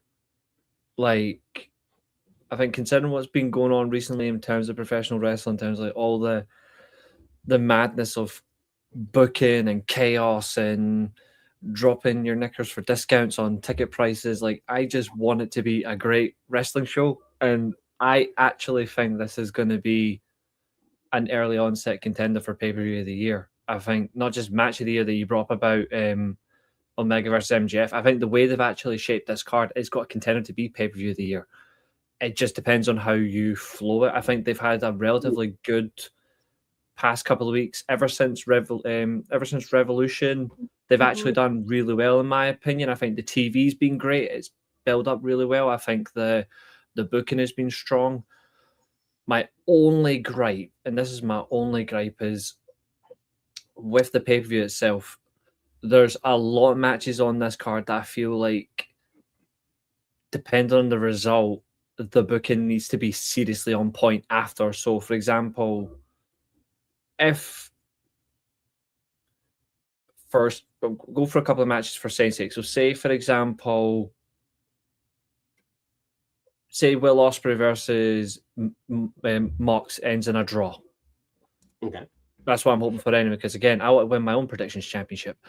If that ends in a draw, then they have to build up further to then do the proper climax of Double or Nothing, and that's the end of it, regardless. No matter who wins or loses after that, you move on. But whoever loses, the first thing you've got to do is you've then got to get them straight into the main event scene for the world title. So if, say, Mox wins, then you've got to get Ospreay right in position to win the Owen Hart Cup. If Ospreay wins, then you need to build Moxley to go after the whole problem of where this whole thing started, and that's the Death Riders. They need to, like, one way or another, either Will Ospreay goes for the Owen Hart Cup, or John Moxley finally deals with the Death Riders, because again, I agree with Nikki, you can't have a babyface and a heel faction, and especially when you do a turn, it doesn't make any sense at all. In that, then they got, in my opinion, they got to do essentially what happened with the Judgment Day in WWE, like, right? They all turn on Reject him. Yeah, like they have to reject him. He can't be like. We've been saying that for 100 years now. Like, when are they going to up? Like, I don't know what we said about it longer. Judgment Day or the Death Riders. It's definitely a long-standing issue. So that's one. The next one is Darby versus Andrade. Could you see? Could you see a situation where Ospreay wins and then the Death Riders are coming out? Right. Well, I guess is enough of United Empire there to help him at this point, or theoretically could he win the match, win the belt, and then it sets up a scenario where the Death Riders come out and they want to essentially break his neck again, right? And he's like, no, we're not going to do it. Like he fair and square won the belt, shake his hand, and then that's what I think he'll be the second. I think as if he does beat him, then he'll shake his hand. I think he'll do that, but then if I think the United Empire are now done. I think it was a one and done situation. You can't repeat that again. Maybe you do tags, but you can't do another faction war, because me and Josiah had the same view. We thought it was going to be Will versus Max, and then it leads to Anarchy in the Arena, Double or Nothing. Therefore, Will Ospreay wouldn't be in the Owen Hart Cup, which would be, again, we were like, that's totally fine. He doesn't have to main event it all in, even though people are obsessed with it. He doesn't really have to. But the reality of it as well is that's now not going to happen, because if you do it now, you've already done Chaos in Canada, which is exactly the same thing. So it's really dumbfounded and stupid. So like, if it does happen, I'm not going to be biased against it. If I see Anarchy in the Arena and it's United Empire versus the Death Riders, I will call that shit out on my own channel. Like, I can't wait for Destruction in Dallas, Reese. It's coming. Destruction in Dallas, and then I was trying to think of New Jersey, like, what's it? Edgy in Edmonton. Newcomb and Newark. Edmonton sounds funny. Violence in Vancouver would have been so good. Oh, yeah, I would actually. What's an American state beginning with H? Or city beginning with H in America? Because I've got a bad one for Catherine. Wait. All I thought was New Hampshire, but I know there's others. I'm not great with geography, as you can tell. Wait, state with an H? Wait, Oh wait, no, isn't? Oh yeah, that's it. That's it. Thank you, Catherine. For just one for Catherine. Horny on Hawaii. That's the Catherine. That's the Catherine dream of Andrade. Oh my god. Yeah, that's one just for you, Catherine. Despite all the Sammy Guevara torture. Oh no! Praise be to Sammy. We cannot do that. We can't do that. The next one I've sort of in terms of like matches are going to have like real importance to get booking. Definitely is the tag team titles. I agree. Like no matter who wins, you need to really freshen up the tag team division. I think overall, I think tag team wrestling is so much better in AEW than I think WWE because there is more of a blend. But if they don't bring in more teams, then that argument is no longer going to exist. The matches might be better, but the blend won't be. And I feel like they need to bring in more teams. So that's something that's really important. Bring up the Von Erichs from Ring of Honor.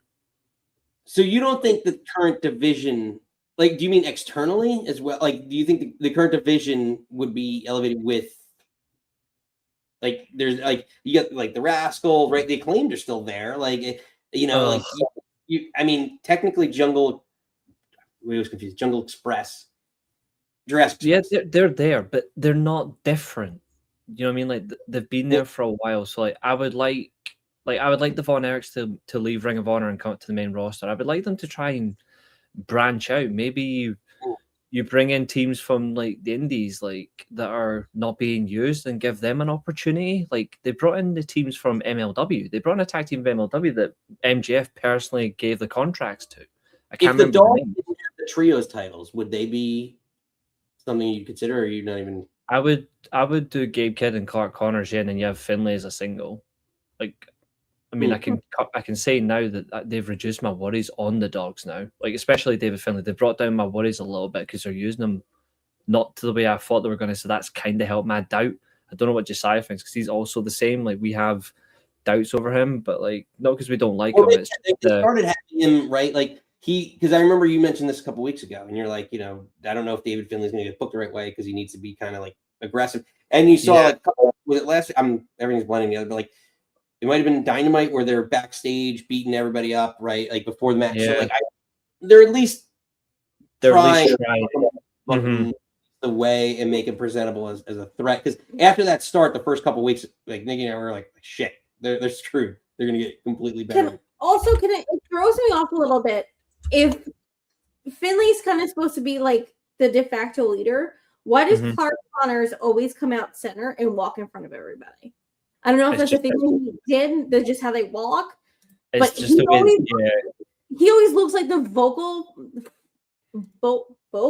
point for me because he's always in the middle and he's always the one that's right in the camera. And then you have Gabe that comes right in the camera, and I feel like Finley just kind of like walks. What's the guy? Dalton Castle. He reminds me of Dalton Castle. Clark Connors is like Clark Connors is like that guy. He likes to be all in the face of it. Gabe's like destructive and will say whatever he wants plus swearing. Whereas like David Finlay only talks and feel like he needs to talk. He's like that silent assassin in a way. Even though he's the leader, he comes across as like, well, I only need to talk if you really need to hear me speak. And if I speak, then it's like So he looks like a young fit, like he does like it's such a fucking great look. And again, like me, I'm learning and trying to, but just for me, like Clark always comes out first. And I'm just like he looks like, bam. But they did the same in Bullet Club War Dogs. I can give you that. They did the exact same in the War Dogs. They would come out in the same formation, the exact same way. So they're maintaining at least some continuity, which I do like. The other match that I really am. It's the booking of it that's got me a bit confused because, again, I don't agree with it. It's Sherlock El Idolo versus Darby, the front stuntman. I'm calling him front stuntman because he's on the front and he likes to be a stuntman.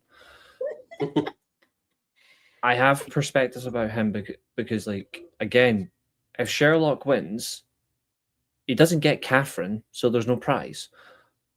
And if Darby wins, he gets a title shot that he's not going to win. You just got her going. Like, if Darby wins, he gets a title shot, and he's not going to win it. So, but what if history repeats itself? Because I put it in the chat earlier on as a what if. What if Kenny Omega actually beats Max for the title. And then the following Dynamite, Max, because he doesn't get a rematch, he loses. He's on the brink of losing the will to live. He does exactly what John Moxley did to Darby Allin when he took the title from Danielson. He baits Darby into his title shot. But what if instead of it's a lesson learned, what if that leads to Darby versus Darby versus MJF versus Kenny at Double or Nothing, the triple threat? And Kenny beats them both. Is Darby there to take the pin? Yeah, I'm not against it. As long as he's not in a bag again, that's all that matters. I don't know. I don't know. I feel like it's one of those.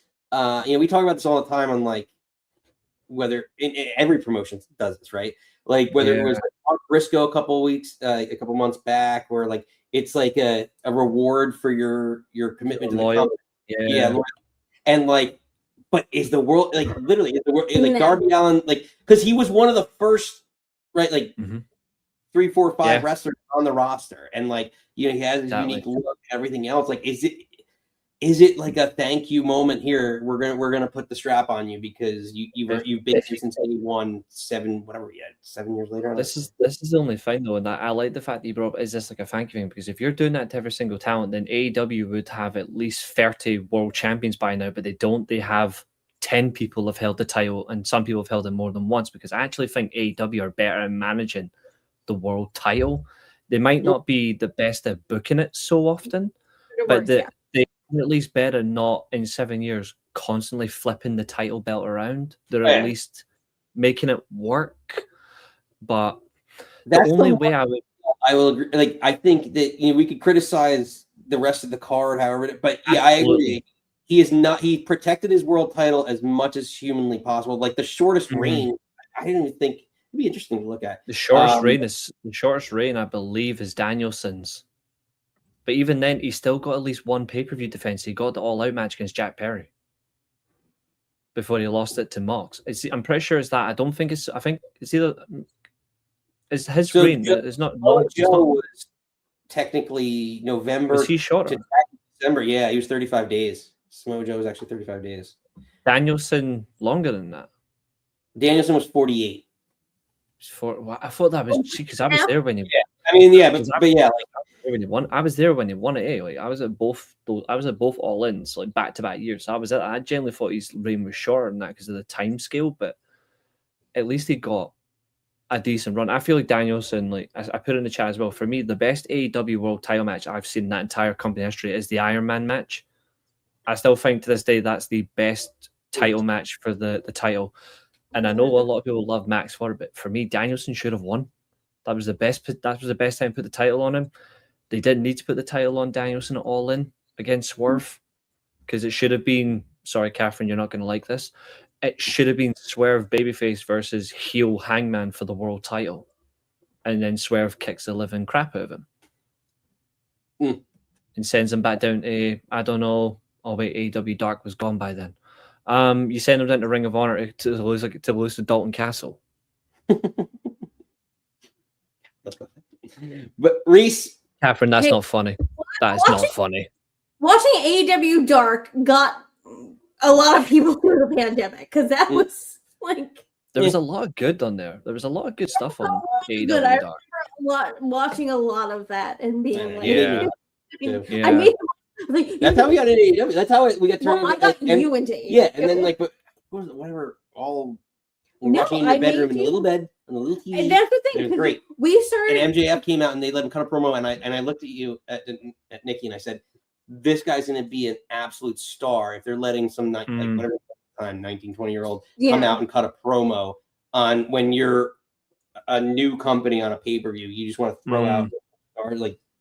Yeah, we started dating in July, and that was September, and I was like, "Let me show you." Yeah, this is your indoctrination. Yeah, so again, I wish I could go back to like 6 years ago, like, and the stuff I was able to watch and do before I was like running like work really ate my life away. You know, it's like I was watching so much more stuff and engaging in so much more stuff. I wish I could go back. Really, I remember. It came up. We went to the ROH New Japan G1 at Supercard.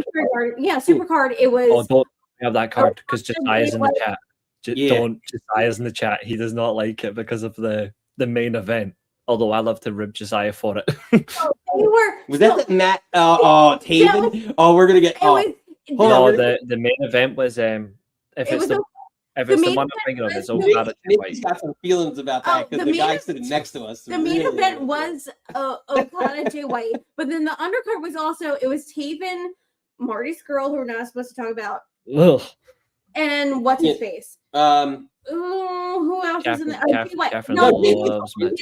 Jay Lethal, Marty. A New Jersey native at MSG in New York, right? And we were in our section, and I think I told the story. There was this guy who just sat next to me that, again, as a female, thought he needed to explain professional wrestling to me, and I was like, "Whoa, oh, honey." And then meanwhile, her boyfriend is literally right next to her on the right with a wrestling T-shirt on, talking to her all the time. But you know what's awkward? He probably thought either you were the brother or you were a cousin. Yeah, and then which was funny was because he was with his father. He was with his father. So let's talk. So at one point, who I guess Taven was the face. I don't whatever, but someone fell down the ladder, and he's like, "Yeah, the gotta get beat up because you gotta make the baby face has to make their comeback." And I was like, "Really? Is that how fucking wrestling works?"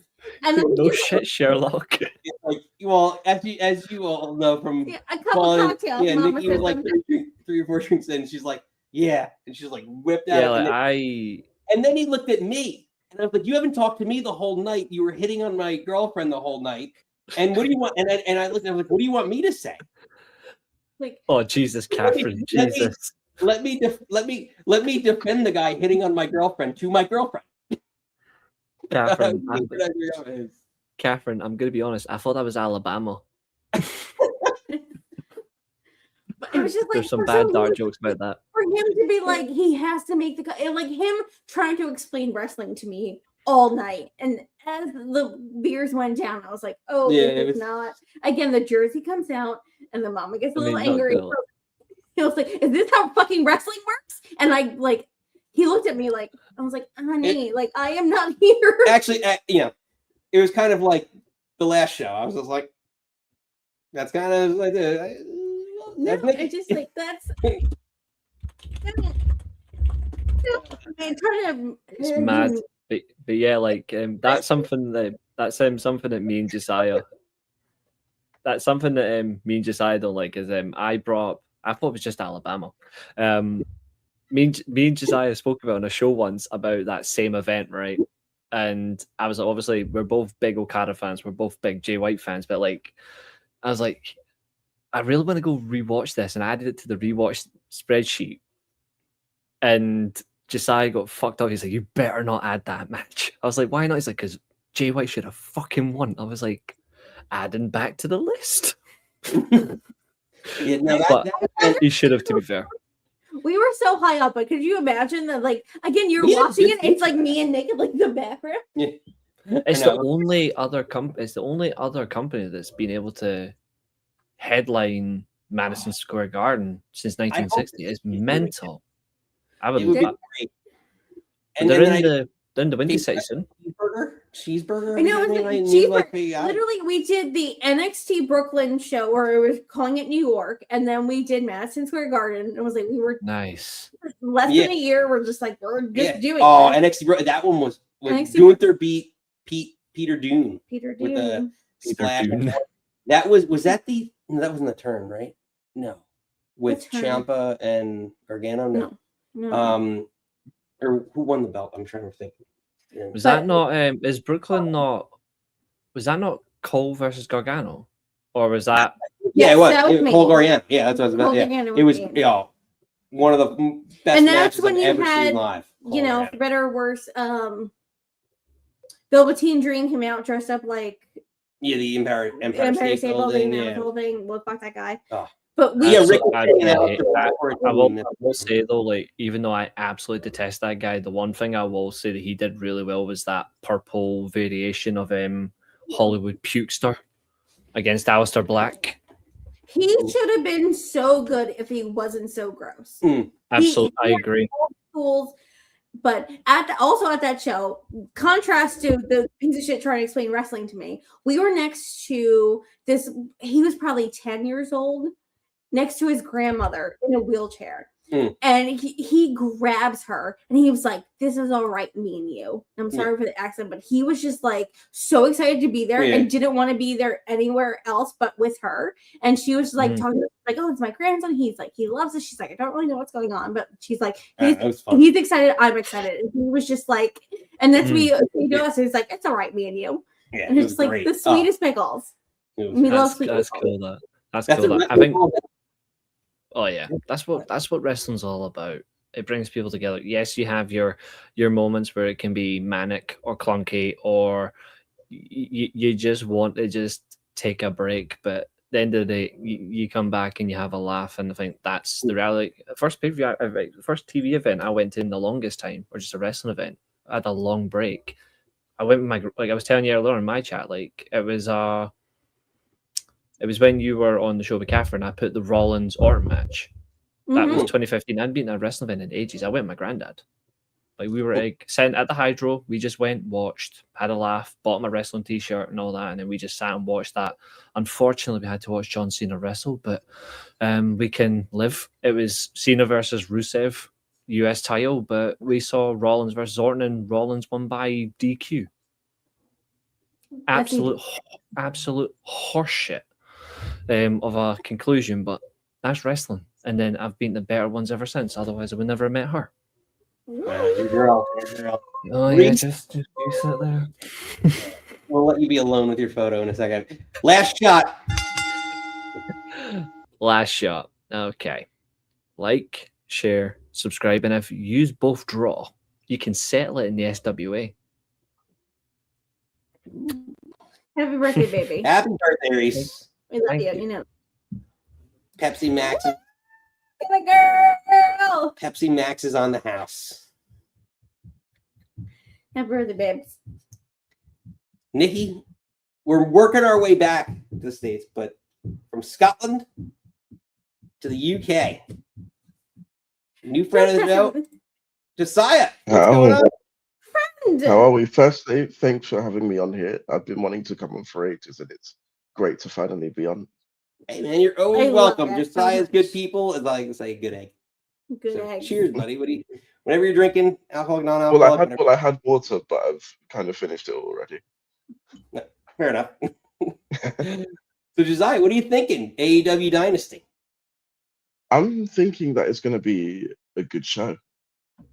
And that we're going to need this to be a good show, considering we've got Ball Mania next week. Very true. Very true. They are. I mean, this is the most stacked card I think that AEW's had in probably at least 6 months, right? Yeah. I would say probably since the last All In. Yeah. Which match are you most excited for? Which one's actually if you had to pick one right now off the top of your head, which one you look forward to? If I had to pick one, I would weirdly probably go for the TNT Gauntlet match, just because I'm intrigued at who they're going to put the title on. More about who they put the title on than who might show up, because that to me always jazzes me up. It's Well, I think it's kind of a combination of the two, because you never know who's going to show up in these types of gauntlets, because obviously you only get a certain amount of people beforehand. And I feel like depending on who shows up and who wins the title, I feel like it will go a long way into kind of determining the future of the mid-card itself. Because I've heard many people considering the idea of merging some of the mid-card belts because of the whole debate of whether or not there are too many belts with. Do you because you watch a lot of different promotions, do you see is there a surprise name? Obviously, I only listed a couple current AEW names. Is there some names maybe external, the debut, that you could see in that match? What's a name that you might not, that maybe we didn't mention that you're thinking about? I think that it depends on whether, because obviously Dynamite and Collision was in Calgary. I'm thinking, depending on whether that's still in the country, you could see maybe some of the United Empire members in this gauntlet match. That makes sense. I can see that. What else are you looking forward to? Obviously, aside from, I mean, who do you got in this match coming out as champion? Well, it's weird because I do have Kyle O'Reilly winning this match. But if he's not in this match, then I think it's going to be Jay White. Do you have long hair, Kyle O'Reilly, like I did? Nikki's obsessed with this facial hair, any body hair. Like a short hair Kyle O'Reilly here. But no, like I think Jay's not a bad shout. Again, I don't know where Swerve's been in all this. I feel like it's weirdly quiet for him.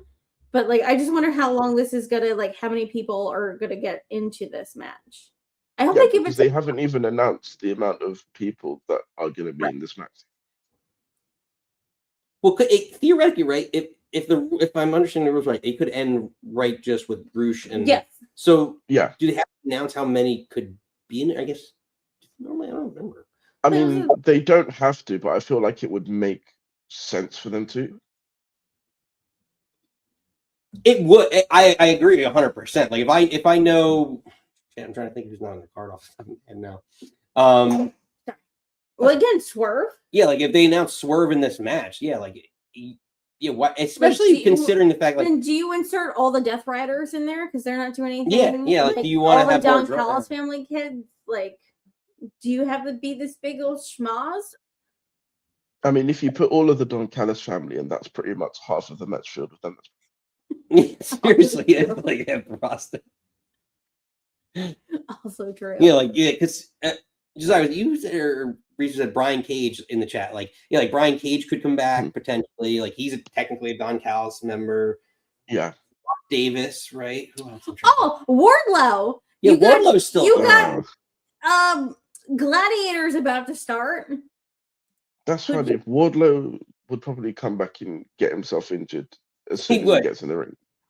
He also sadly true. Seriously, talk about a guy who like has like all the look and everything else. Nothing, and it makes me sad. Yeah. But you got all the. You know what he reminds me? I don't know why I'm thinking, but like just like in WWE, like Attitude Era, like Ahmed Johnson had the look, and like I don't know if he ever got injured or he got injured. He got injured, and then he never came back the same way. Like he was thicker, and he just and it wasn't his appendix or something that they said that like Farouk took him out and it came back and there was a whole.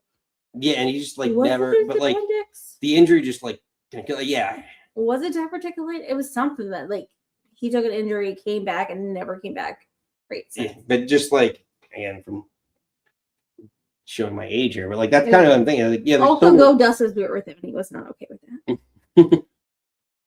I digress. Josiah, what else are you thinking?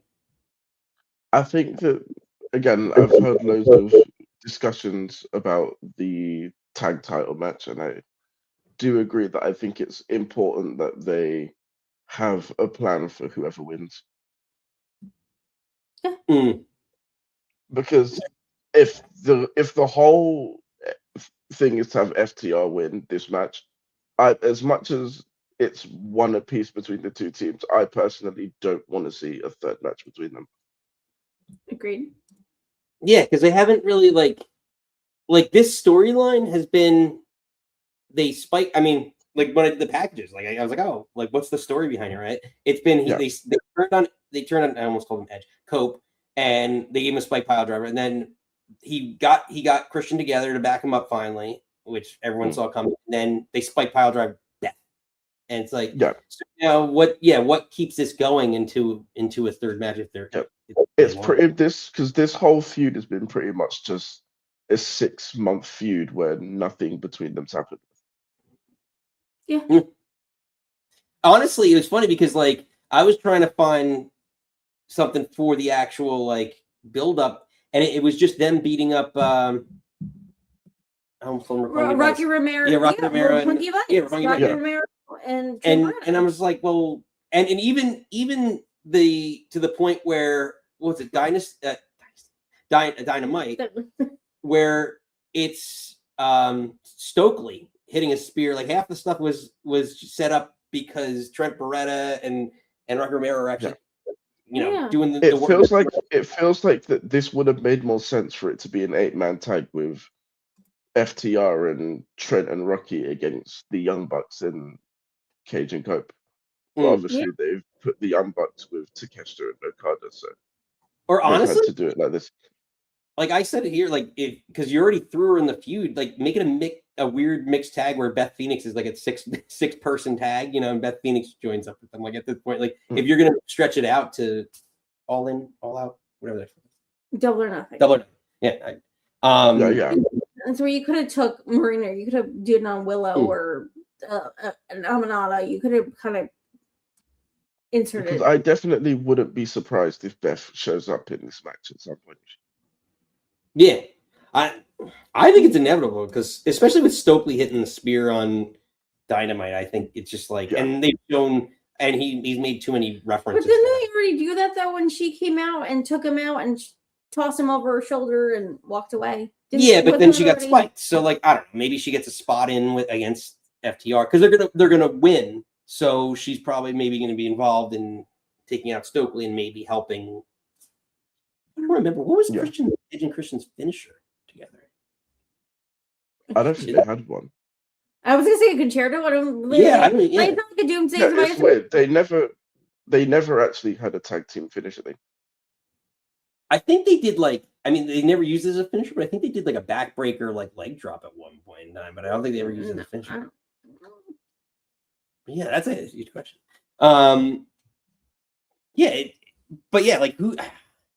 Who could be next in that division? Like that you, like, do you have like?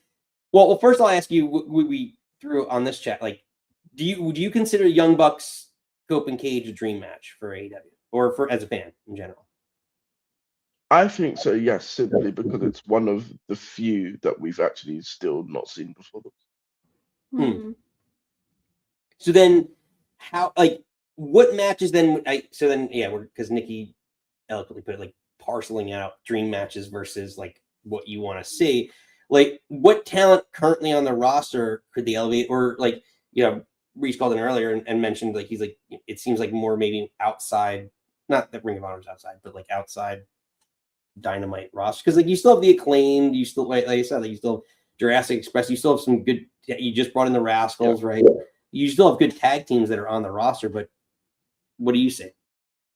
I would interestingly have these to elevate younger tag teams, so teams like Private Party or Top Flight and Jurassic Express and people like that. Because obviously, as Cage and Cope are veterans, they don't really need to be going up against other veteran tag teams unless it's for dream match purposes. Yeah, because I think like again, Top Flight. I feel like Daenerys was out. I'm mixing them up, but the one was in and the one was out, and he was so good. And they came back, and it was like, oh, do something with them, and then they didn't. I'm like, they're two young, good-looking kids. Like, why are you not doing anything with them? And again, that's why I say. And then also, there's another big match now that Jet Speed and Mystico are no longer the trios champions. You could have Jet Speed with them. I think Kevin Knight is such a, like, nothing away from Speedball, but I think Kevin Knight is such a star. I think he has a look, he has a moveset. Like, again, nothing away from Speedball, but like my eyes go more to Kevin. So I'm like, he's someone you should to push immediately. Yeah. That's right. No, you're right. Josiah. And then obviously there are the two big matches with Ospreay and Moxley, which Lord knows how they're going to play that, which is something else that I'm intrigued to see. I feel like it's weird because I feel like if anyone's going to win this match, it's going to be Ospreay. But I don't necessarily think that that's the right call. Because I don't know if you've seen this, but there's been the reports that Ospreay is going to be wrestling in Japan a lot more frequently than people first thought. So it wouldn't really make sense for them to give him this belt if he's going to be in Japan or not. Fair point, but Tony loves what's the national, international, the purpose of this belt? Wasn't it to like defend other places, or was that Jack Perry's belt, or was that Okada's belt? That was Jack Perry's belt. And it's funny you say that it's only been defended outside of AEW once, and even then, that was still in America. Again, I think Tony. Now that we're talking about it again, because we've mentioned this numerous times, but like, I have this feeling it's part of the business plan for Tony Khan to just like extend. Like again, he's partnering with New Japan, like all these different promotions, right? He's done that for years now, and it's like, hey, I'll send whoever wherever. Like, if I know Ospreay is going to do another 60 dates a year in Japan, here, and take the title for 10 of those, right? Like 5 to 10 of those. So like, I wouldn't be shocked at all, because if that's, hey, you're bringing that belt everywhere you go. Like Nikki and I were just at Big Event a couple of weeks ago in New York. It's like everyone and their mothers bringing their belt from their federation, and like all the indies in WrestleMania weekend at WrestleCon and everything else. Like, we have a couple of friends of the show. Mark the Shark is heading out there from TCW, and the Cheenies are heading out there from TCW, and they're bringing literally their tag team. Mark the Shark's one half of the tag team champions there. He's bringing the tag belt. Like, so like, it's great promotion for him. So like, maybe it is part of his business plan. I don't know. It'd be interesting for sure, but I definitely think that match and obviously the main event are the two big matches to really pay attention to. Mm-hmm. Do you see? Because like Reese said earlier, I think that depending on how one match goes, it will kind of influence the direction of the world title picture. Mm-hmm.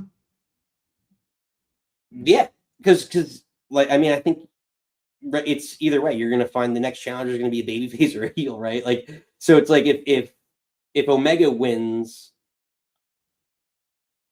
more likely Darby lost, or is there a? I mean, it is an interesting, like Reese, an interesting storyline, like where he loses it again, like he did to Mox, but like the next challenger is definitely going to, in my opinion, going to be a heel. It's Cat's Lottery, and it's going to be Omega versus Andrade. I think it would be interesting if both Darby and Kenny wins, if Darby gets desperate and to finally win the title and turns heel. That is something we haven't seen. Like, because there was something in his promo that I don't think anyone noticed. He was talking about how desperate he is to win the title. Is it like an Austin? Is like Austin? I'm going to line with McMahon. Desperate. Ugh. I mean, it's weird because if you actually listen to the promo, he said the exact same words that Austin used, where he said, "I need to be the champion more than anyone could imagine."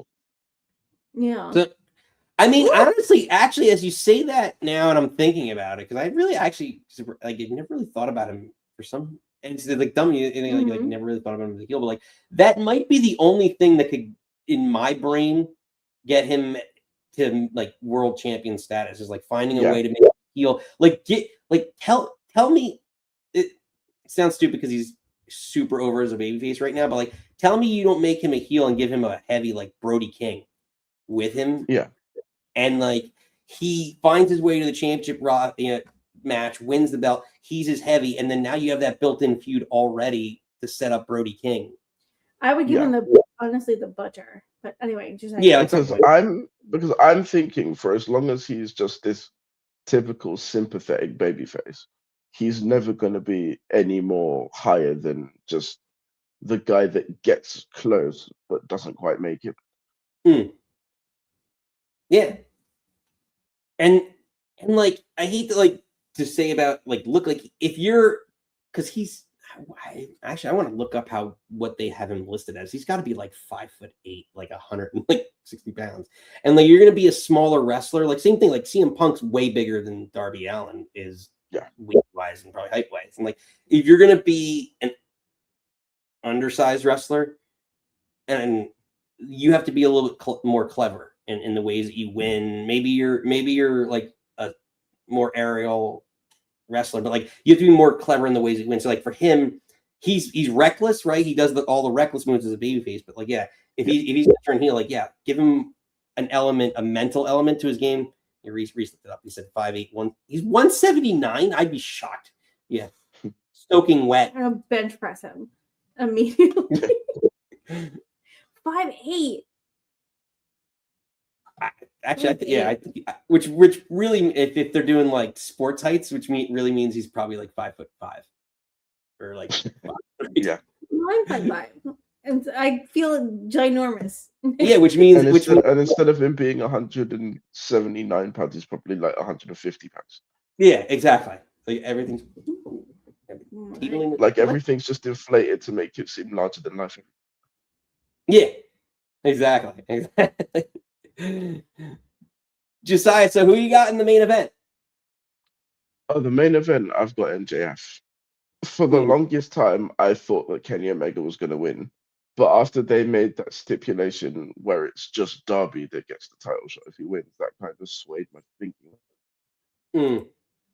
Like a lot of the promos and everything else like led me to believe like if you didn't have the Darby thing, I was like, Because and also on that, I don't understand why Andrade's accepted that match because he doesn't have anything to gain from it. Nikki just said that earlier. I was like, why is he doing this? I don't understand. Yeah, because like Andrade's whole issue is with MJF. So why is he feuding with someone else with the stipulation where if he loses, that person gets to MJF before he does? So you great, and also, but in not really in defense to some extent, but when it was first announced, if you remember, if you recall, like Callis is like the person that's going to challenge you is Andrade, and he's like, fuck.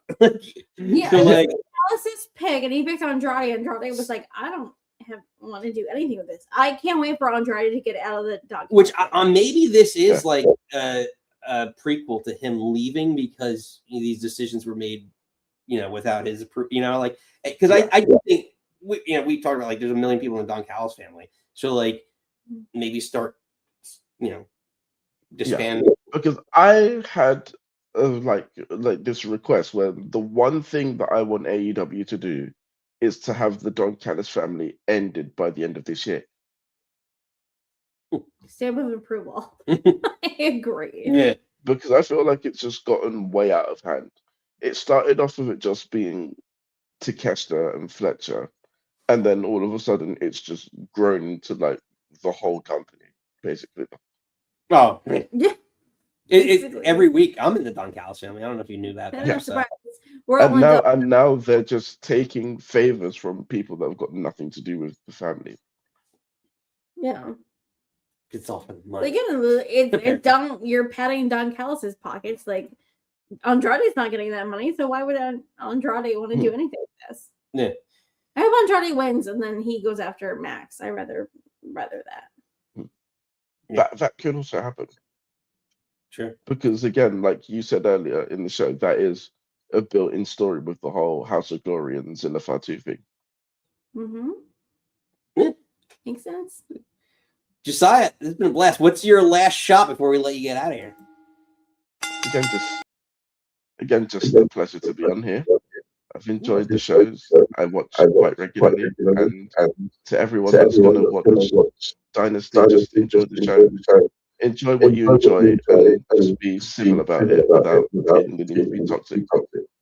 Absolutely, Josiah. Let everyone know where they can find you before you get out of here. Well, I mean, I'm just on Twitter. Really, I don't have a YouTube or anything like that. I just try to keep peace within the wrestling community.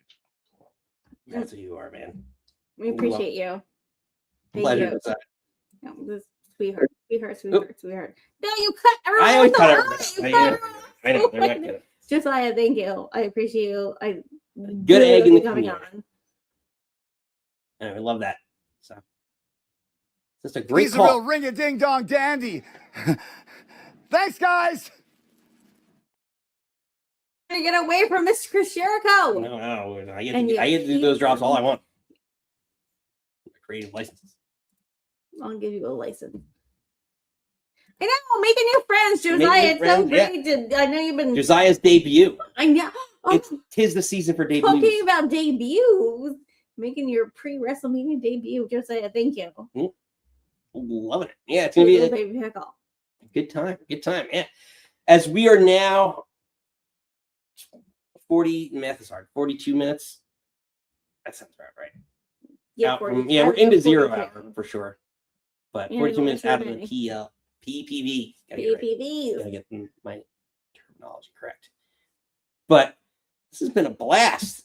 Yeah, thank you all for coming out. It's been a weird situation. And again, want to be positive pickles. Want to be happy. Wrestling's supposed to be fun. We can disagree. And I don't want all of us to be Rey Mysterio monotones explaining women's wrestling. But we appreciate you. Thanks for hanging out. Yeah. Well, if you didn't know where you're hanging out, let's let one of our friend of the show, Speedball, let you know where you're hanging out. This is Speedball Mike Bailey, and you are watching the Nick Club Wrestling Happy Hour. Eyebrows. Everyone loves eyebrows. Eyebrows. But Nikki, as we like to do for all of our shows, we let our leaders, our not so CEOs, take us out. Let's let TK take us out. And I'm really happy that, we've had shows here that have been excellent before, but tonight was by far the biggest attendance AEW's ever had. We had an amazing crowd, and I think one of the best shows we've ever done, and put our stamp in an indelible moment for AEW.